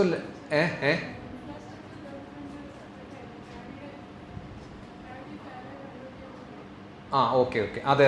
പക്ഷെ അതിനിപ്പോൾ നിയമം കൊണ്ട് സംരക്ഷണം ഉള്ളതുകൊണ്ട് നമുക്ക് ഓക്കെ, ചിലപ്പോൾ അങ്ങനെ വന്നേക്കാം. ഈ കൺവേർഷൻ്റെ ഇത് ഉള്ളതുകൊണ്ട് മറ്റുള്ള നോൺ അഗ്രികൾച്ചർ യൂസിന് വേണ്ടി, നോൺ ഫാം യൂസിന് വേണ്ടി ലാൻഡ് ഉപയോഗിക്കപ്പെടുന്ന ഒരു സാധ്യതയുണ്ട്. To put it in nutshell, we are trying to find out a framework. We are trying to formulate a framework of a situation, and that has to be very meticulously done. ഇതിത്രയും നമ്മൾ framework മാത്രം ആക്കിയതുകൊണ്ട് കാര്യമുണ്ടോ? എന്താണ് അടുത്ത step? നമ്മൾ SWOT analysis പറയുമ്പോൾ ഈ പറഞ്ഞ framework എല്ലാം ആക്കി, മാട്രിക്സും ആക്കി, നിങ്ങൾ ഒരുപാട് ആൾക്കാരോട് ആലോചിച്ച് ഡാറ്റയൊക്കെ നോക്കിയിട്ടാണ് ഈ SWOT ഉണ്ടാക്കേണ്ടത്. അത് കഴിഞ്ഞ ശേഷം അടുത്ത സ്റ്റെപ്പ് എന്താ? സ്ട്രെങ്ത് മാക്സിമം ഉപയോഗിക്കാനുള്ള ആക്ഷൻ പ്ലാൻ ഉണ്ടാവണം. ഓപ്പർച്യൂണിറ്റീസ് ഉപയോഗിക്കുന്നതിനുള്ള മാസ്റ്റർ പ്ലാൻ ഉണ്ടാക്കണം. പിന്നെ വേറെന്ത് മാസ്റ്റർ പ്ലാൻ ഉണ്ടാക്കണം? വീക്ക്നെസ്സസ് പരിഹരിക്കുന്നതിനുള്ള മാസ്റ്റർ പ്ലാൻ ഉണ്ടാക്കണം.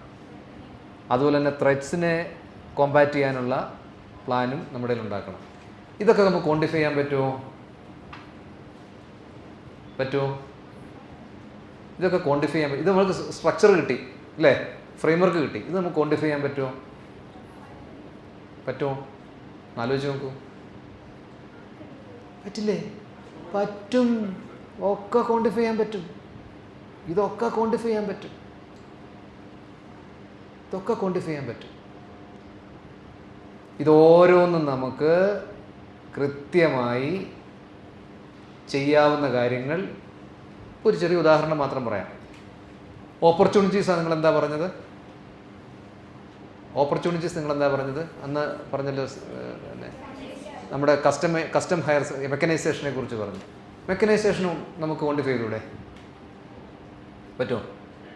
പറ്റില്ലേ? എത്ര ട്രാക്ടറുണ്ട്, എത്ര എണ്ണം ഫങ്ഷനിലായിട്ടുണ്ട്, ഇത്ര ഏരിയ ഉണ്ട്, ഒരു ട്രാക്ടർ ഇത്ര ഏരിയയിൽ ഇത്ര മണിക്കൂർ കൊണ്ട് ലാൻഡ് പ്രിപ്പറേഷൻ നടത്തും, ബാക്കി ഇത്രയും സ്ഥലം ലാൻഡ് പ്രിപ്പറേഷൻ നടത്താൻ നമുക്ക് ഇത്രയും ട്രാക്ടർ മതിയാവും, ആ ട്രാക്ടർ ഇത്രയും ഉണ്ടെങ്കിൽ ഇത്ര ദിവസം കൊണ്ട് ലാൻഡ് പ്രിപ്പറേഷൻ നമുക്ക് തീർക്കാൻ കഴിയും.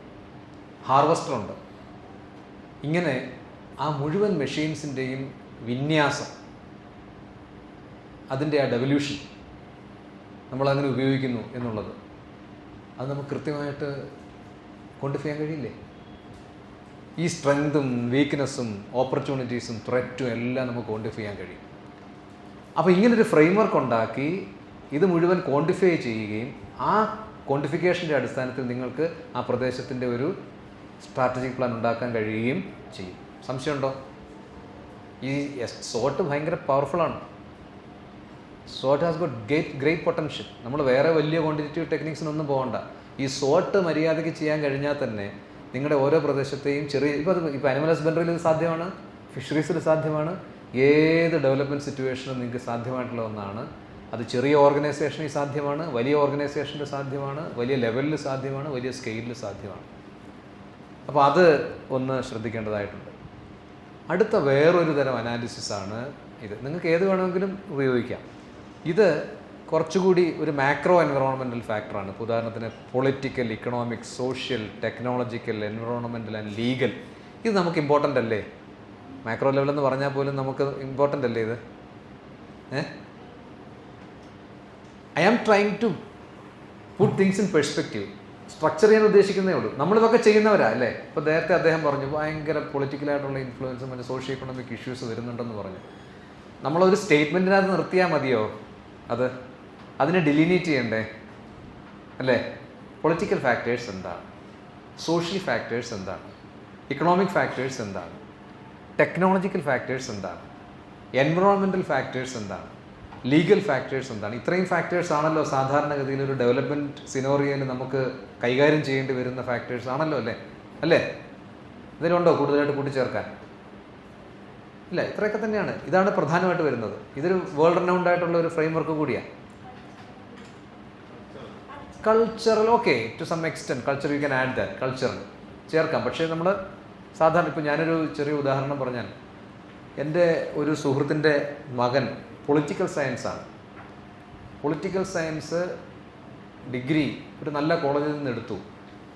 അപ്പോൾ അവന് താല്പര്യപ്രകാരം ചെയ്തതാണെന്ന് അദ്ദേഹം പറഞ്ഞു. അദ്ദേഹം ഒരു കമ്പ്യൂട്ടർ എഞ്ചിനീയറാണ്, അച്ഛൻ. ഒരു 4-5 വർഷം കഴിഞ്ഞതിന് ശേഷം അദ്ദേഹത്തെ കണ്ടപ്പോൾ ഞാൻ ചോദിച്ചു, മോൻ എന്താ ചെയ്യുന്നതെന്ന് ചോദിച്ചപ്പോൾ പറഞ്ഞു, മോന് ബോഷിൽ വർക്ക് ചെയ്യാണെന്ന് പറഞ്ഞു. ജർമ്മൻ ഫേമാണ് ബോഷ് വർക്ക് ചെയ്യാൻ. ഞാൻ ചോദിച്ചു, മോൻ അതിന് ശേഷം വല്ല വേറെ എന്തെങ്കിലും കോഴ്സിന് പോയോ, വല്ല മാനേജ്മെൻറ്റോ മറ്റോ എടുത്തോ എന്ന് ചോദിച്ചു. പറഞ്ഞു ഒന്നുമില്ല, അവൻ പൊളിറ്റിക്കൽ സയൻസ് തന്നെയാണെന്ന് പറയും. ഞാൻ ചോദിച്ചു, പൊളിറ്റിക്കൽ സയൻസ് എങ്ങനെയാണ് ബോഷിൽ ജോലി കിട്ടുക? അപ്പോഴാണ് എന്നോട് ഈ സുഹൃത്ത് പറഞ്ഞത്, ബോഷ് എന്ന് പറയുന്ന മൾട്ടിനാഷണൽ കമ്പനി എവിടെയെങ്കിലും ഒരു ഇൻവെസ്റ്റ്മെൻറ്റ് നടത്തുന്നതിന് മുമ്പ് ആദ്യം അവിടെ വിടുന്നത് പൊളിറ്റിക്കൽ സയൻറ്റിസ്റ്റിനെയാണ്. ഞാൻ അത്ഭുതപ്പെട്ടു. എനിക്കറിയത്തില്ലായിരുന്നു, സത്യം പറഞ്ഞാൽ എനിക്കറിയത്തില്ലായിരുന്നു. പൊളിറ്റിക്കൽ സയൻറ്റിസ്റ്റിനെയാണ് ആദ്യം വിടുന്നത്, പൊളിറ്റിക്കൽ അനലിസ്റ്റിനെ ആദ്യം വിടുന്നത്. അവിടെ ചെന്ന് അവിടുത്തെ macro political situation, micro political situation, അവിടുത്തെ ഏതൊക്കെ ഫോഴ്സസ് ഉണ്ട്, who are all the stakeholders, who are all the forces to be reckoned with, ഇതെല്ലാം അനലൈസ് ചെയ്ത റിപ്പോർട്ടിൻ്റെ അടിസ്ഥാനത്തിലാണ് ബോഷ് എന്ന് പറയുന്ന കമ്പനി അവിടെ ഇൻവെസ്റ്റ്മെൻറ്റ് ആദ്യം പോകുന്നത്. ആലോചിച്ച് നോക്ക്. മറ്റുള്ളതിനെ കുറിച്ച് പറയണ്ടല്ലോ, ആദ്യം അത് വളരെ പ്രധാനപ്പെട്ടതല്ലേ. നമ്മൾ ചെയ്യാറുണ്ടോ?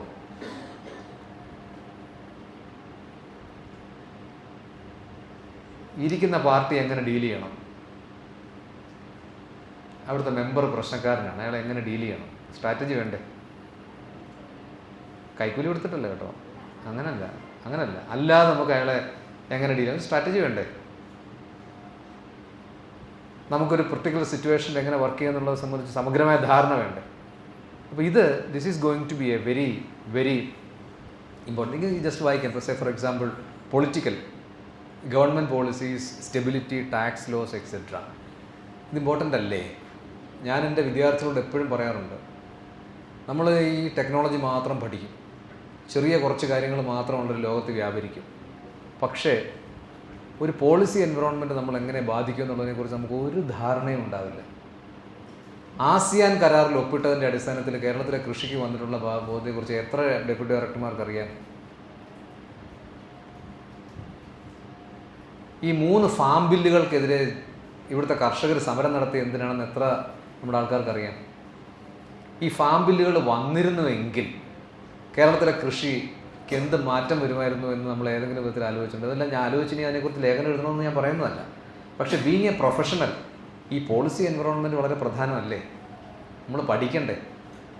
ഇപ്പോൾ കേന്ദ്ര ഗവൺമെൻറ് ഈ പറഞ്ഞിട്ടുള്ള 3 ഫാം ബില്ലുകൾക്ക് അതിന് പകരമായി ഒരു പുതിയ സംവിധാനം കൊണ്ടുവരാൻ പോകുന്നുണ്ട്. ഒരു GST കൗൺസിൽ പോലെ ഒരു മാർക്കറ്റിംഗ് കൗൺസിൽ പ്രപ്പോസ് ചെയ്തിട്ടുണ്ട്. സംസ്ഥാനങ്ങൾക്ക് തീരുമാനമെടുക്കാം. GST കൗൺസിലിൽ എങ്ങനെ തീരുമാനം എടുക്കുമെന്ന് അറിയാമല്ലോ. മെജോറിറ്റി തീരുമാനം അനുസരിച്ചാണ് GSTയുടെ ടാക്സ് റേറ്റുകളും അതുപോലെ ഏതൊക്കെ ഐറ്റം അതിനകത്ത് വേണമെന്ന് വേണ്ടെന്നൊക്കെ നിശ്ചയിക്കുന്നത്. ഇതിന് സമാനമായ വിധത്തിൽ അഗ്രികൾച്ചർ മാർക്കറ്റിങ്ങിൻ്റെ ഒരു കൗൺസിൽ കൊണ്ടുവരുന്നുണ്ട്. കാരണം 3 ഫാം ബില്ല് ജനങ്ങളുടെ എതിർപ്പ് പ്രകാരം മാറ്റിവെക്കേണ്ടി വന്നതുകൊണ്ട് കൊണ്ടുവരിക. കൊണ്ടൊരു ഗുണമുണ്ട്. മെജോറിറ്റി ഏത് പാർട്ടിയാണോ ഭരിക്കുന്നത് അവരുടെ തീരുമാനം അനുസരിച്ച് എടുക്കേണ്ടി വരും. അപ്പോൾ അല്ലാത്തവർക്കൊന്നും ചെയ്യാൻ കഴിയില്ല അവിടെ. അതിനെ ഇപ്പോൾ എതിർക്കുന്നുണ്ട്. അത് വന്നാൽ എന്തായിരിക്കും സ്ഥിതി? നമ്മൾ പോളിസി എൻവറോൺമെൻറ്റിനെ കുറിച്ച് പഠിക്കണ്ടേ? So that is very important. This policy is very important. അവിടെ സ്റ്റെബിലിറ്റി, ടാക്സ്, ഇപ്പോൾ GSTയെ കുറിച്ച് നമുക്ക് ധാരണ വേണ്ടേ? പൊതുവായിട്ടുള്ള രീതിയിൽ വേണ്ടേ? ഇപ്പോൾ നിങ്ങൾ കൃഷി ഓഫീസർമാരെന്ന് പറയുമ്പോൾ ഇപ്പോൾ കേര വരാൻ പോകും. കേരയിൽ മാർക്കറ്റിംഗ് ഒരു പ്രധാനപ്പെട്ട കമ്പോണൻ്റാണ്. നിങ്ങൾക്ക് മാർക്കറ്റിങ്ങിൻ്റെ ഒരു അസിസ്റ്റൻറ്റ് ഡയറക്ടറായിട്ടോ ഡെപ്യൂട്ടി ഡയറക്ടറായിട്ടോ നിയമനം ലഭിക്കുന്നു. നിങ്ങൾക്ക് GSTയുടെ നിയമങ്ങൾ അറിയണ്ടേ? അപ്പോൾ ഞാൻ പറഞ്ഞു വന്നത്, നമ്മൾ നോളജ് എന്ന വിധത്തിൽ മാത്രമല്ല, ഈ സ്ട്രാറ്റജിക് പ്ലാനിങ്ങിൽ ഈ തരത്തിലുള്ള ഒരു ഫ്രെയിം വർക്കിനും വലിയ സാധ്യതകളുണ്ട്. ഇത് നമുക്ക് വേണ്ട. ഇത് കുറച്ചുകൂടെ മാർക്കറ്റിങ്ങിൻ്റെ ഒരു സംഗതിയാണ്. ഇതൊരു സ്കോർ കാർഡ് പോലുള്ള മറ്റൊരു ടെക്നിക്കായത്. ആ സ്കോർ കാർഡിൽ നമ്മൾ പ്രധാനമായിട്ടും ഒരു 4 കാര്യങ്ങളാണ്. ഇത് നമ്മുടെ ഒരു കോണ്ടെക്സ്റ്റ് വലുതായിട്ട് ആവശ്യമുള്ള ഒന്നല്ല. ഇത് കൂടുതലൊരു മാർക്കറ്റിംഗ് ഫേം പോലെയുള്ളൊരു സാധാരണ ഓർഗനൈസേഷൻ ആവശ്യമായിട്ടുള്ള ഒന്നാണ്.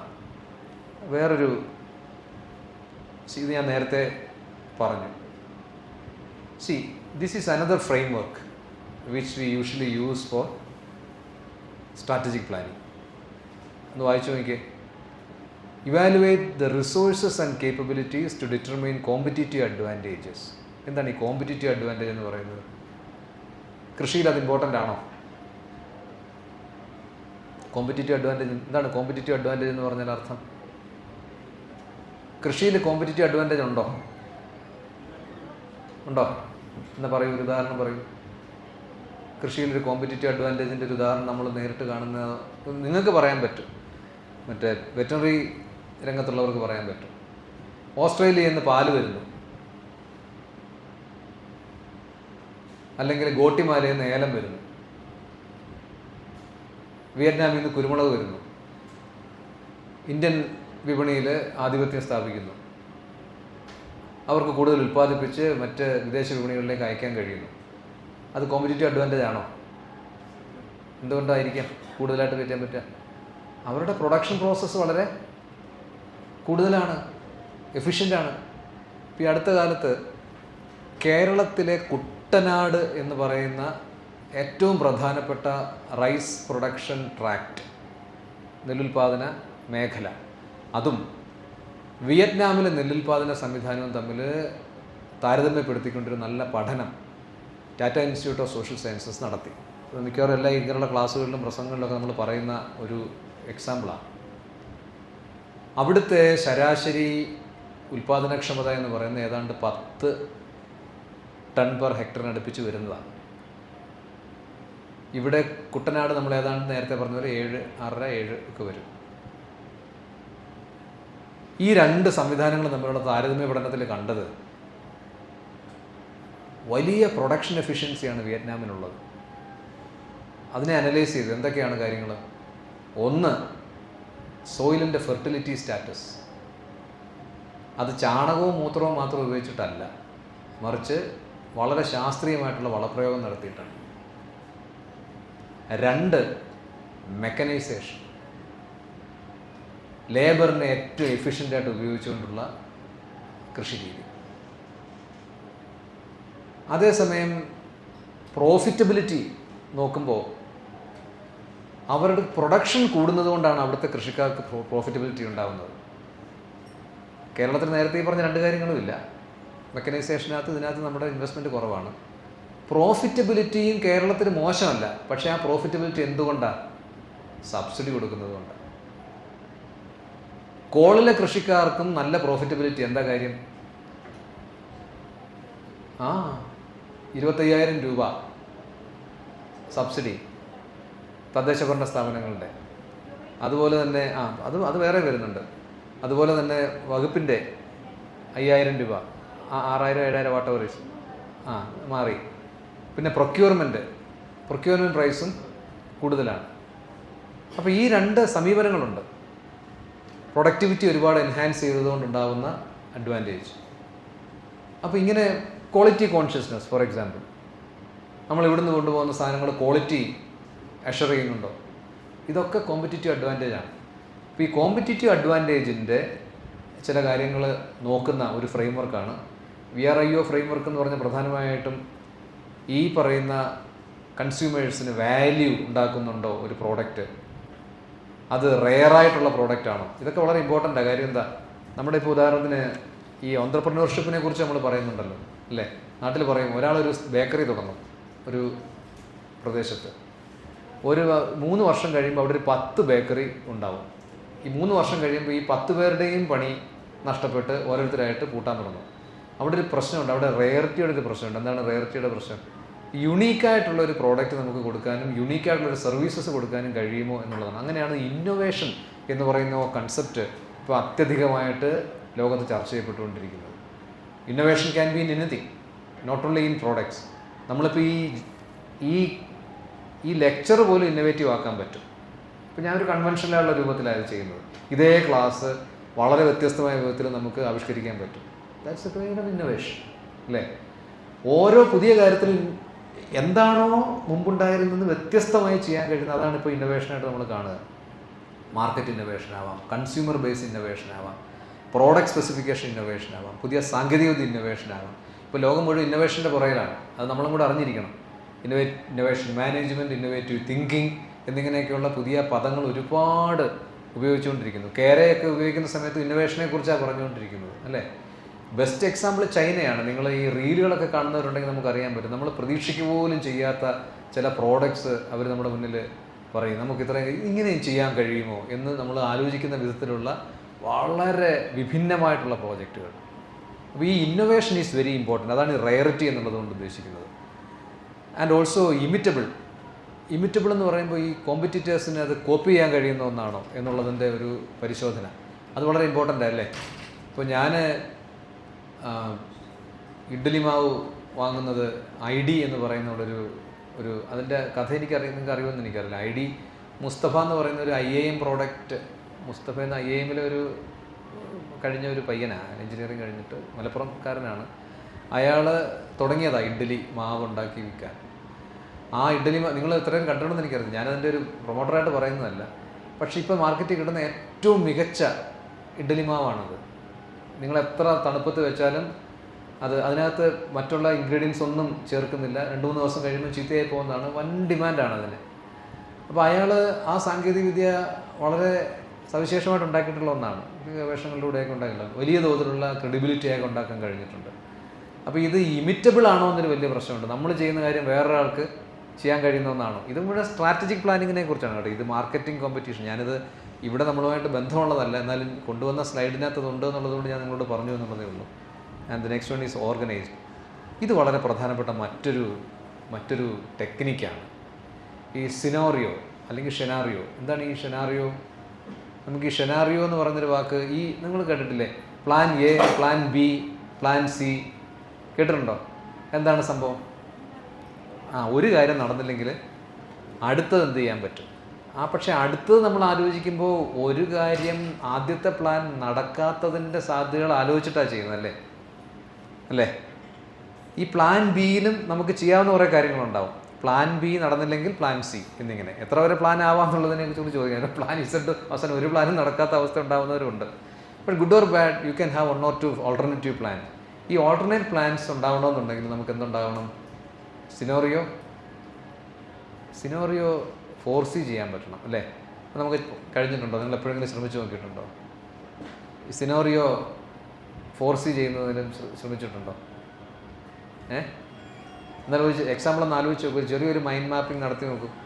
ഒരു ഡെവലപ്മെൻറ്റ് സിറ്റുവേഷൻ ഒരു സിനോറിയോ ഫോർസ് ചെയ്തിട്ട് അത് നടന്നില്ലെങ്കിൽ നമുക്ക് അടുത്തത് ചെയ്യാം എന്നുള്ള വിധത്തിൽ എപ്പോഴെങ്കിലും നിങ്ങൾ ഡെവലപ്മെൻറ്റ് പ്ലാനിങ്ങിനകത്ത് എപ്പോഴെങ്കിലും ആ തന്ത്രം ഉപയോഗിക്കാൻ ശ്രമിച്ചിട്ടുണ്ടോ?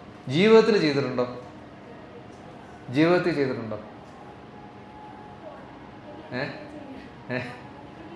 കല്യാണം കഴിക്കാൻ പോകുന്ന സമയത്ത് അയാളെ കല്യാണം കഴിക്കാൻ നമുക്ക് നോക്കാം. ഇനിയിപ്പോൾ അഥവാ അയാളെ കിട്ടിയില്ലെങ്കിൽ നമുക്ക് വേറൊരാളെ കല്യാണം കഴിക്കാം എന്നുള്ള വിധത്തിൽ 2-3 പേരെ ഇങ്ങനെ നിരത്തി ആലോചിച്ചിട്ട് പോകുന്നത് സിനോറിയോ പ്ലാനിങ്ങിൻ്റെ ഒരു എക്സാമ്പിളായിട്ട് പറയാൻ പറ്റുമോ?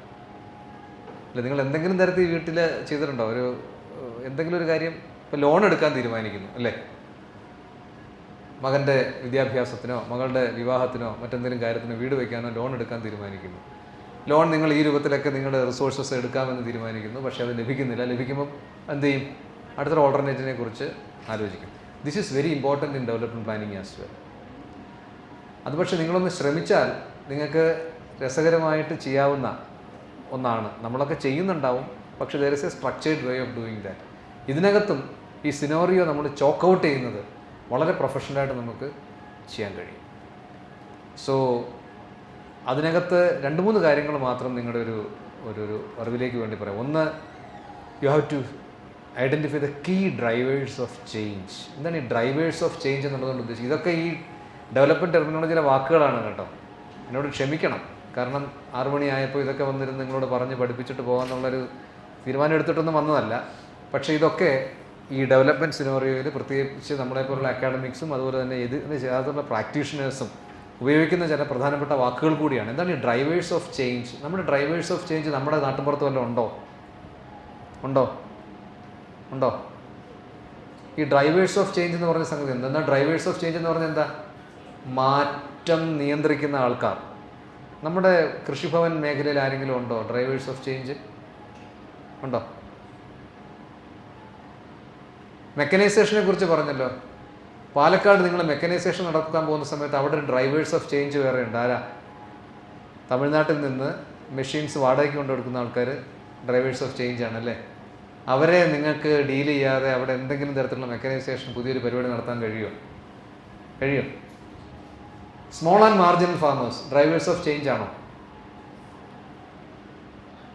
പോട്ടെ, ഒരു പ്രദേശത്തെ ബാങ്കർമാർ ഡ്രൈവേഴ്സ് ഓഫ് ചേഞ്ച് ആണോ? അല്ലേ? അപ്പോൾ നമ്മളൊരു സിനോറിയോ പ്ലാൻ ചെയ്യുമ്പോൾ നിങ്ങൾ ഉദ്ദേശിക്കുന്ന പ്രവർത്തനത്തെ സ്വാധീനിക്കാൻ സാധ്യതയുള്ള നിരവധി ആൾക്കാർ അവിടെ ഉണ്ടാവാം. അവരാണ് ഡ്രൈവേഴ്സ് ഓഫ് ചേഞ്ച് എന്നുള്ളതുകൊണ്ട് ഉദ്ദേശിക്കുന്നത്. ഇവരെ തൊടാതെയും ഇവരുടെ പ്രശ്നങ്ങൾ പരിഹരിക്കാതെയും ഇവരുമായിട്ട് കൂടിയാലോചന നടത്താതെയും ഇവരോട് സംസാരിക്കാതെയും നമുക്ക് ചില കാര്യങ്ങൾ ചെയ്യാൻ കഴിഞ്ഞുവെന്ന് വരില്ല. So it is very important to identify. ഇതിനകത്തൊക്കെ ഒരുപാട് ടെക്നിക്സ് ഉണ്ട് കേട്ടോ. ഞാൻ അതിനെക്കുറിച്ചൊന്നും പോകുന്നില്ല. ഈ ഡ്രൈവേഴ്സ് ഓഫ് ചേഞ്ച് ആരൊക്കെയാണെന്നും അവരുടെ ഇൻഫ്ലുവൻസ് എത്രത്തോളം ഒരു സൊസൈറ്റിയിലുണ്ടെന്നും ഒരു സിനോറിയയിൽ ആരാണ് ഏറ്റവും കൂടുതൽ ഇൻഫ്ലുവൻസ് ഉള്ളതെന്നൊക്കെ അറിയുന്ന സോഷ്യൽ നെറ്റ്വർക്ക് അനാലിസിസ് പോലെയൊക്കെയുള്ള കോംപ്ലിക്കേറ്റഡ് ആയിട്ടുള്ള കുറേ സ്റ്റാറ്റിസ്റ്റിക്കൽ ടെക്നിക്സ് ഒക്കെയാണ്. നമ്മൾ റിസർച്ചിലൊക്കെ ഇത് ഉപയോഗിക്കാറുണ്ട്. പക്ഷേ അത് അത്രത്തോളം ഒന്നും പോകണ്ട. എന്നാൽ ഈ സിനോറിയോ നമുക്ക് അല്ലാതെ തന്നെ നമ്മുടെ സാധാരണ ബുദ്ധി ഉപയോഗിച്ച് നമുക്ക് പ്ലാൻ ചെയ്യാൻ പറ്റും. ഇതാണ് ഈ സിനോറിയോ. ഇതിനകത്ത് ഏറ്റവും കൂടുതൽ ഇൻഫ്ലുവൻഷ്യലാകാൻ പോകുന്ന ആൾ ഇന്നയാളാണ്. ഉദാഹരണത്തിന് ഇപ്പം എൻ്റെ വൈഫ് കൃഷി വകുപ്പിൽ ഉദ്യോഗസ്ഥയാണ്. അപ്പോൾ അവർ കോൾ മേഖലയിൽ വർക്ക് ചെയ്തിരുന്നു. കോൾ മേഖലയിൽ വർക്ക് ചെയ്ത് ഈ പടവുകൾ അല്ലെങ്കിൽ അവിടുത്തെ പാടശേഖര സമിതികളുടെ യോഗങ്ങൾ കൂടുന്ന സമയത്ത് ഏറ്റവും ആദ്യം പോയി ഇത് അവർ സിനോറിയോ പ്ലാനിങ് അറിഞ്ഞിട്ടോ ഞാൻ പഠിപ്പിച്ചിട്ടോ ഒന്നുമല്ല കേട്ടോ. ഏറ്റവും ആദ്യം പോയി പറയുന്നത് അവിടുത്തെ ഒരു പെർട്ടിക്കുലർ പേഴ്സണെയാണ്. അയാളെ വന്ന് കണ്ടേ പറ്റൂ. അയാൾക്ക് വേറെ ഇത് കൊടുക്കാനൊന്നുമല്ല, അയാൾക്ക് എന്തെങ്കിലും സൗജന്യം ചെയ്ത് കൊടുക്കാനൊന്നുമല്ല. അയാളോട് ഈ കാര്യങ്ങളൊക്കെ ഒന്ന് പറഞ്ഞ് മനസ്സിലാക്കി, ചേട്ടാ ഇതാണ് സംഗതി, നമ്മൾ ഇന്നതാണ് ചെയ്യാൻ ഉദ്ദേശിക്കുന്നത് എന്നൊക്കെ പറഞ്ഞു കഴിഞ്ഞാൽ പിന്നെ ആ മീറ്റിംഗ് സ്മൂത്താണ്. എന്താ കാര്യം? ആ മീറ്റിങ്ങിൽ ഏറ്റവും കൂടുതൽ ചോദ്യങ്ങൾ ചോദിക്കുന്നത്, മറ്റുള്ളവരെ ഇൻഫ്ലുവൻസ് ചെയ്യുന്നത് ഇയാളാണ്. മനസ്സിലായില്ലേ? ഇയാൾക്ക് ബോധ്യപ്പെട്ട് കഴിഞ്ഞാൽ പിന്നെ ആ കമ്മ്യൂണിറ്റിക്ക് മുഴുവൻ ബോധ്യമായി എന്നുള്ളതാണ്. ഇങ്ങനെയുള്ള ചില ഇൻഫ്ലുവൻഷ്യൽ നോട്ട്സ് ഉണ്ട്. ഞാനൊരു ചെറിയ ഉദാഹരണം പറഞ്ഞു തന്നേ ഉള്ളത്. എല്ലാ കാര്യങ്ങളും ഇതായി. ഇപ്പോൾ മാർക്കറ്റിങ്ങിൻ്റെ ഒരു ഫോഴ്സ് ആയിരിക്കും ചിലപ്പോൾ ഒരാൾ. ഇപ്പോൾ നിങ്ങളിപ്പോൾ കൃഷിയിൽ മാർക്കറ്റിംഗ് നടത്തുന്നുണ്ടല്ലോ. ഒരുപാട് അസിസ്റ്റൻറ്റ് ഡയറക്ടർമാർക്ക് മാർക്കറ്റിങ്ങിൻ്റെ ഒക്കെ ഫംഗ്ഷൻ കൊടുത്തിട്ടുണ്ട് കൃഷി വകുപ്പിൽ. ഈ മാർക്കറ്റിംഗ് നമ്മൾ നടത്തുന്ന ഇപ്പോൾ FPOs ഫോർ എക്സാമ്പിൾ, ഒരു ഫാമർ പ്രൊഡ്യൂസർ ഓർഗനൈസേഷനെ നിങ്ങൾ ഹാൻഡ് ഹോൾഡ് ചെയ്യുന്നു. ഹാൻഡ് ഹോൾഡ് ചെയ്തിട്ട് നിങ്ങൾ അവരുടെ പ്രൊഡ്യൂസേഴ്സൊക്കെ മാർക്കറ്റ് ചെയ്യാൻ വേണ്ടി നടക്കുന്നു. നിങ്ങൾ അവിടെ ചെല്ലുമ്പോൾ നിങ്ങൾ അറിയുന്നു, okay, this is not going to happen at all. Your producers are not saleable, there are not takers, you don't have any market. എന്താ കാര്യം? ഈ സിനോറിയോ പ്ലാനിങ്ങിൻ്റെ അഭാവം കൊണ്ടാണ് അത് സംഭവിക്കുന്നത്. അവിടെ ഇതിനേക്കാൾ എളുപ്പത്തിൽ ഈ പറയുന്ന സപ്ലൈ ചെയിൻ മാനേജ് ചെയ്യാൻ കഴിയുന്ന 1-2 പേര് വേറെ ഉണ്ടാവും. അവരുടെ സ്ട്രാറ്റജി എന്താണെന്ന് അറിയാതെ നമ്മളൊരു സുപ്രഭാതത്തിൽ അവിടെ ഒരു പുതിയ മാർക്കറ്റിംഗ് സ്ട്രാറ്റജി ആവിഷ്കരിക്കുമ്പോൾ ഏത് FPO ഇനി എങ്ങനെ ജനാധിപത്യപരമായിട്ട് ഉണ്ടാക്കിയാലും അത് പലപ്പോഴും ആവണമെന്നില്ല. That is drivers of change. അടുത്തത് വേറെ അസംഷൻസ് ആണ് ഈ കാര്യത്തിനകത്ത്. നമ്മൾ ഈ ചെസ്സ് കളിക്കുമ്പോൾ ഉള്ളതുപോലൊരു സംഗതിയായിരുന്നു. ചെസ്സിനകത്ത് നമ്മൾ എത്ര പേർക്ക് ചെസ്സ് അറിയാം കളിക്കാൻ? എത്ര പേർക്ക് അറിയാം ചെസ്സ് കളിക്കാൻ അറിയാതെ? ചെസ്സ് കളിക്കുന്നവരാണോ ഇപ്പോഴും? വല്ലപ്പോഴും കളിക്കുന്നവരാണ്. ചെസ്സ് ഒട്ടുമേ അറിയാത്തവരാണോ മറ്റുള്ളവർ? അങ്ങനെയാണെങ്കിൽ നിങ്ങൾ ഈ വയസ്സുകാലത്ത് ചെസ്സ് കളിക്കണം. ഒന്ന്, ഈ ഡിമെൻഷ്യയൊക്കെ മാറ്റാൻ നല്ലതാണ്. പ്രായമായില്ല. ഞാനിപ്പോൾ വരുന്നത് എവിടെ നിന്നാണെന്നറിയോ? ഞാനിപ്പോൾ വരുന്നത് വയോജന ക്ഷേമത്തിന് വേണ്ടി നമ്മളൊരു കമ്മീഷനെ നിയമിച്ചിട്ടുണ്ട് ഈ ഗവൺമെൻറ്. അത് നിയമിച്ച മന്ത്രിയെ അഭിനന്ദിക്കുന്നതിന് വേണ്ടി വയോജനങ്ങളുടെ ഒരു ഓർഗനൈസേഷൻ പ്ലാനിംഗ് ബോർഡ് മെമ്പർ എന്നുള്ള മട്ടിൽ എന്നെ വിളിച്ചതാണ്.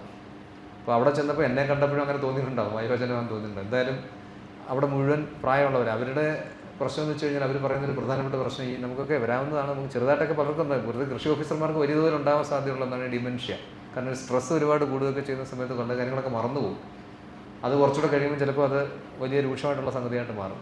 ഈ ചെസ്സ് നല്ലൊരു കാര്യമാണ് കേട്ടോ. അതിന് വേണ്ടിയിട്ട് ചെസ്സ് കളിക്കാൻ ഇപ്പോഴേ തുടങ്ങിയാൽ, കൊച്ചു പിള്ളേരോട് ആരെങ്കിലും ചോദിച്ചോ അല്ലെങ്കിൽ വീട്ടിലെ മക്കളോട് ചോദിച്ചിട്ടൊന്ന് പഠിച്ചു തുടങ്ങിയാൽ അവിടെ നമുക്ക് ഈ സിനോറിയോ പ്ലാനിങ് കാണാൻ പറ്റും. എന്താണെന്നറിയോ? ചെസ്സിൽ സാധാരണ 2 കളിക്കാർ പ്രധാനമായിട്ടും ചെയ്യുന്നത് എതിരാളിക്കും ചെയ്യാൻ പോകുന്നതെന്നുള്ളതാണ്.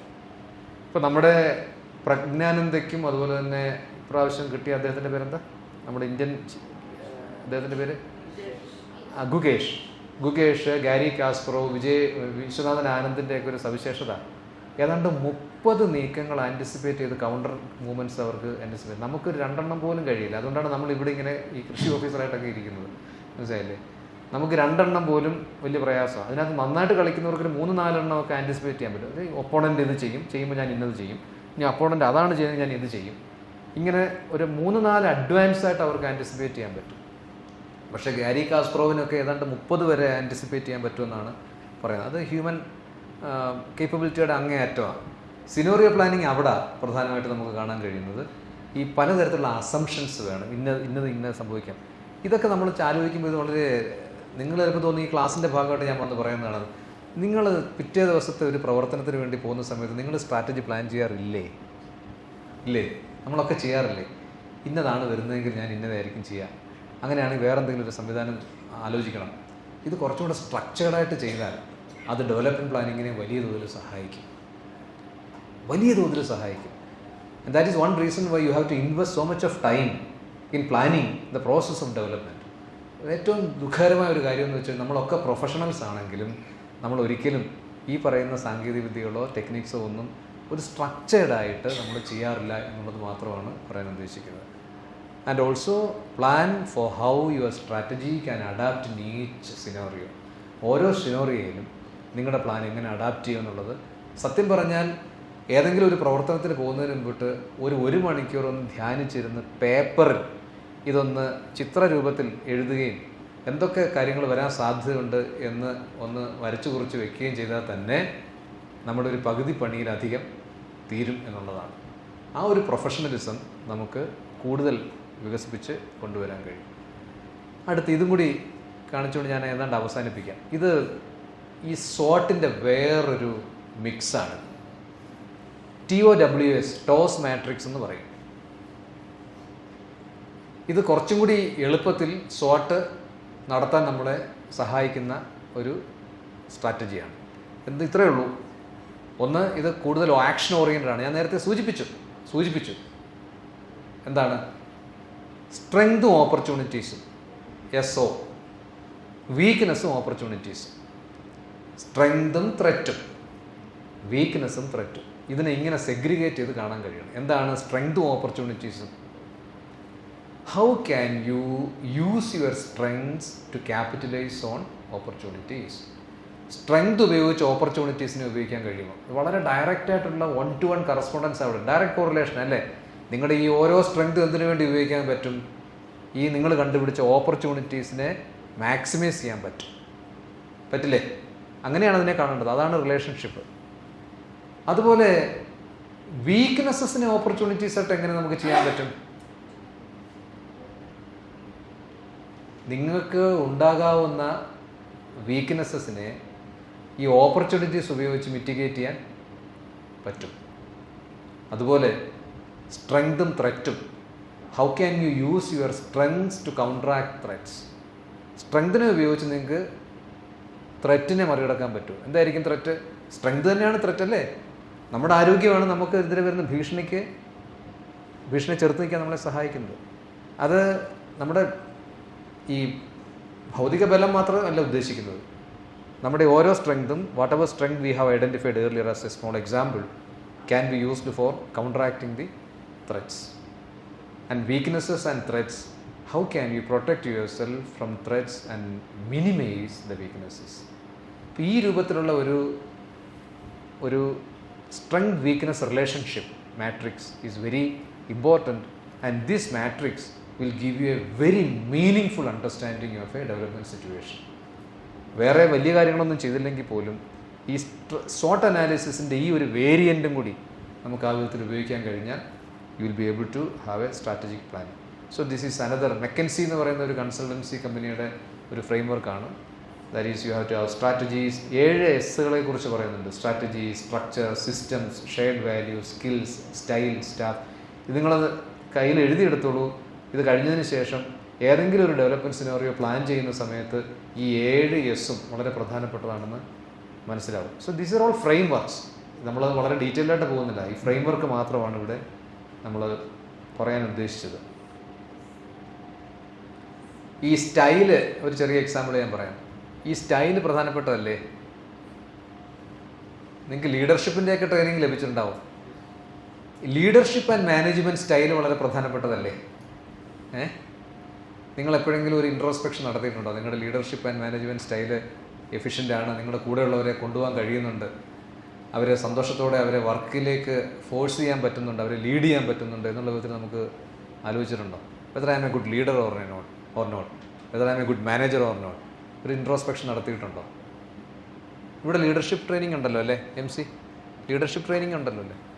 അത് സ്വയം ഒരു ഇവോൾവ് ചെയ്യേണ്ട ഒന്നും കൂടിയാണ്. How do you deal with ലീഡർഷിപ്പിൻ്റെ ഒരു പ്രധാനപ്പെട്ട സംഗതി നമ്മുടെ നോളജാണ് ഏറ്റവും പ്രധാനം കേട്ടോ. നമ്മൾ വളരെ നോളജബിൾ ആണെങ്കിൽ സ്വാഭാവികമായിട്ട് ലീഡർഷിപ്പ് നമ്മളിൽ വന്നു ചേരും. നമ്മൾ ഒന്നിനെക്കുറിച്ച് അറിയാത്ത ഒരാളാണ്, മറ്റുള്ളവരുടെ ഇൻപുട്സ് എപ്പോഴും തേടിക്കൊണ്ടിരിക്കുന്ന ആളാണെങ്കിൽ നിങ്ങൾക്ക് ഒരിക്കലും ഇമ്പോസ് ചെയ്യാനോ അല്ലെങ്കിൽ ലീഡ് ചെയ്യാനോ നമുക്ക് ചെയ്യാൻ കഴിയില്ല എന്നുള്ളതാണ്.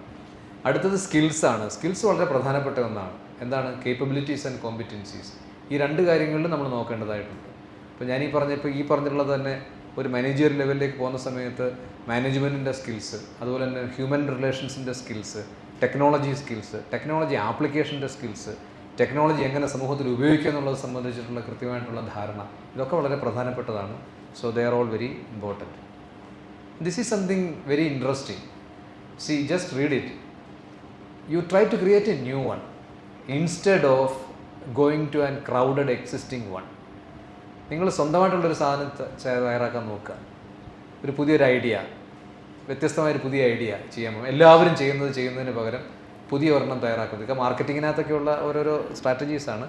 But I thought it is worth discussing here because you can always think of a new strategy and a new option and a new approach instead of adopting a run-of-the-mill program.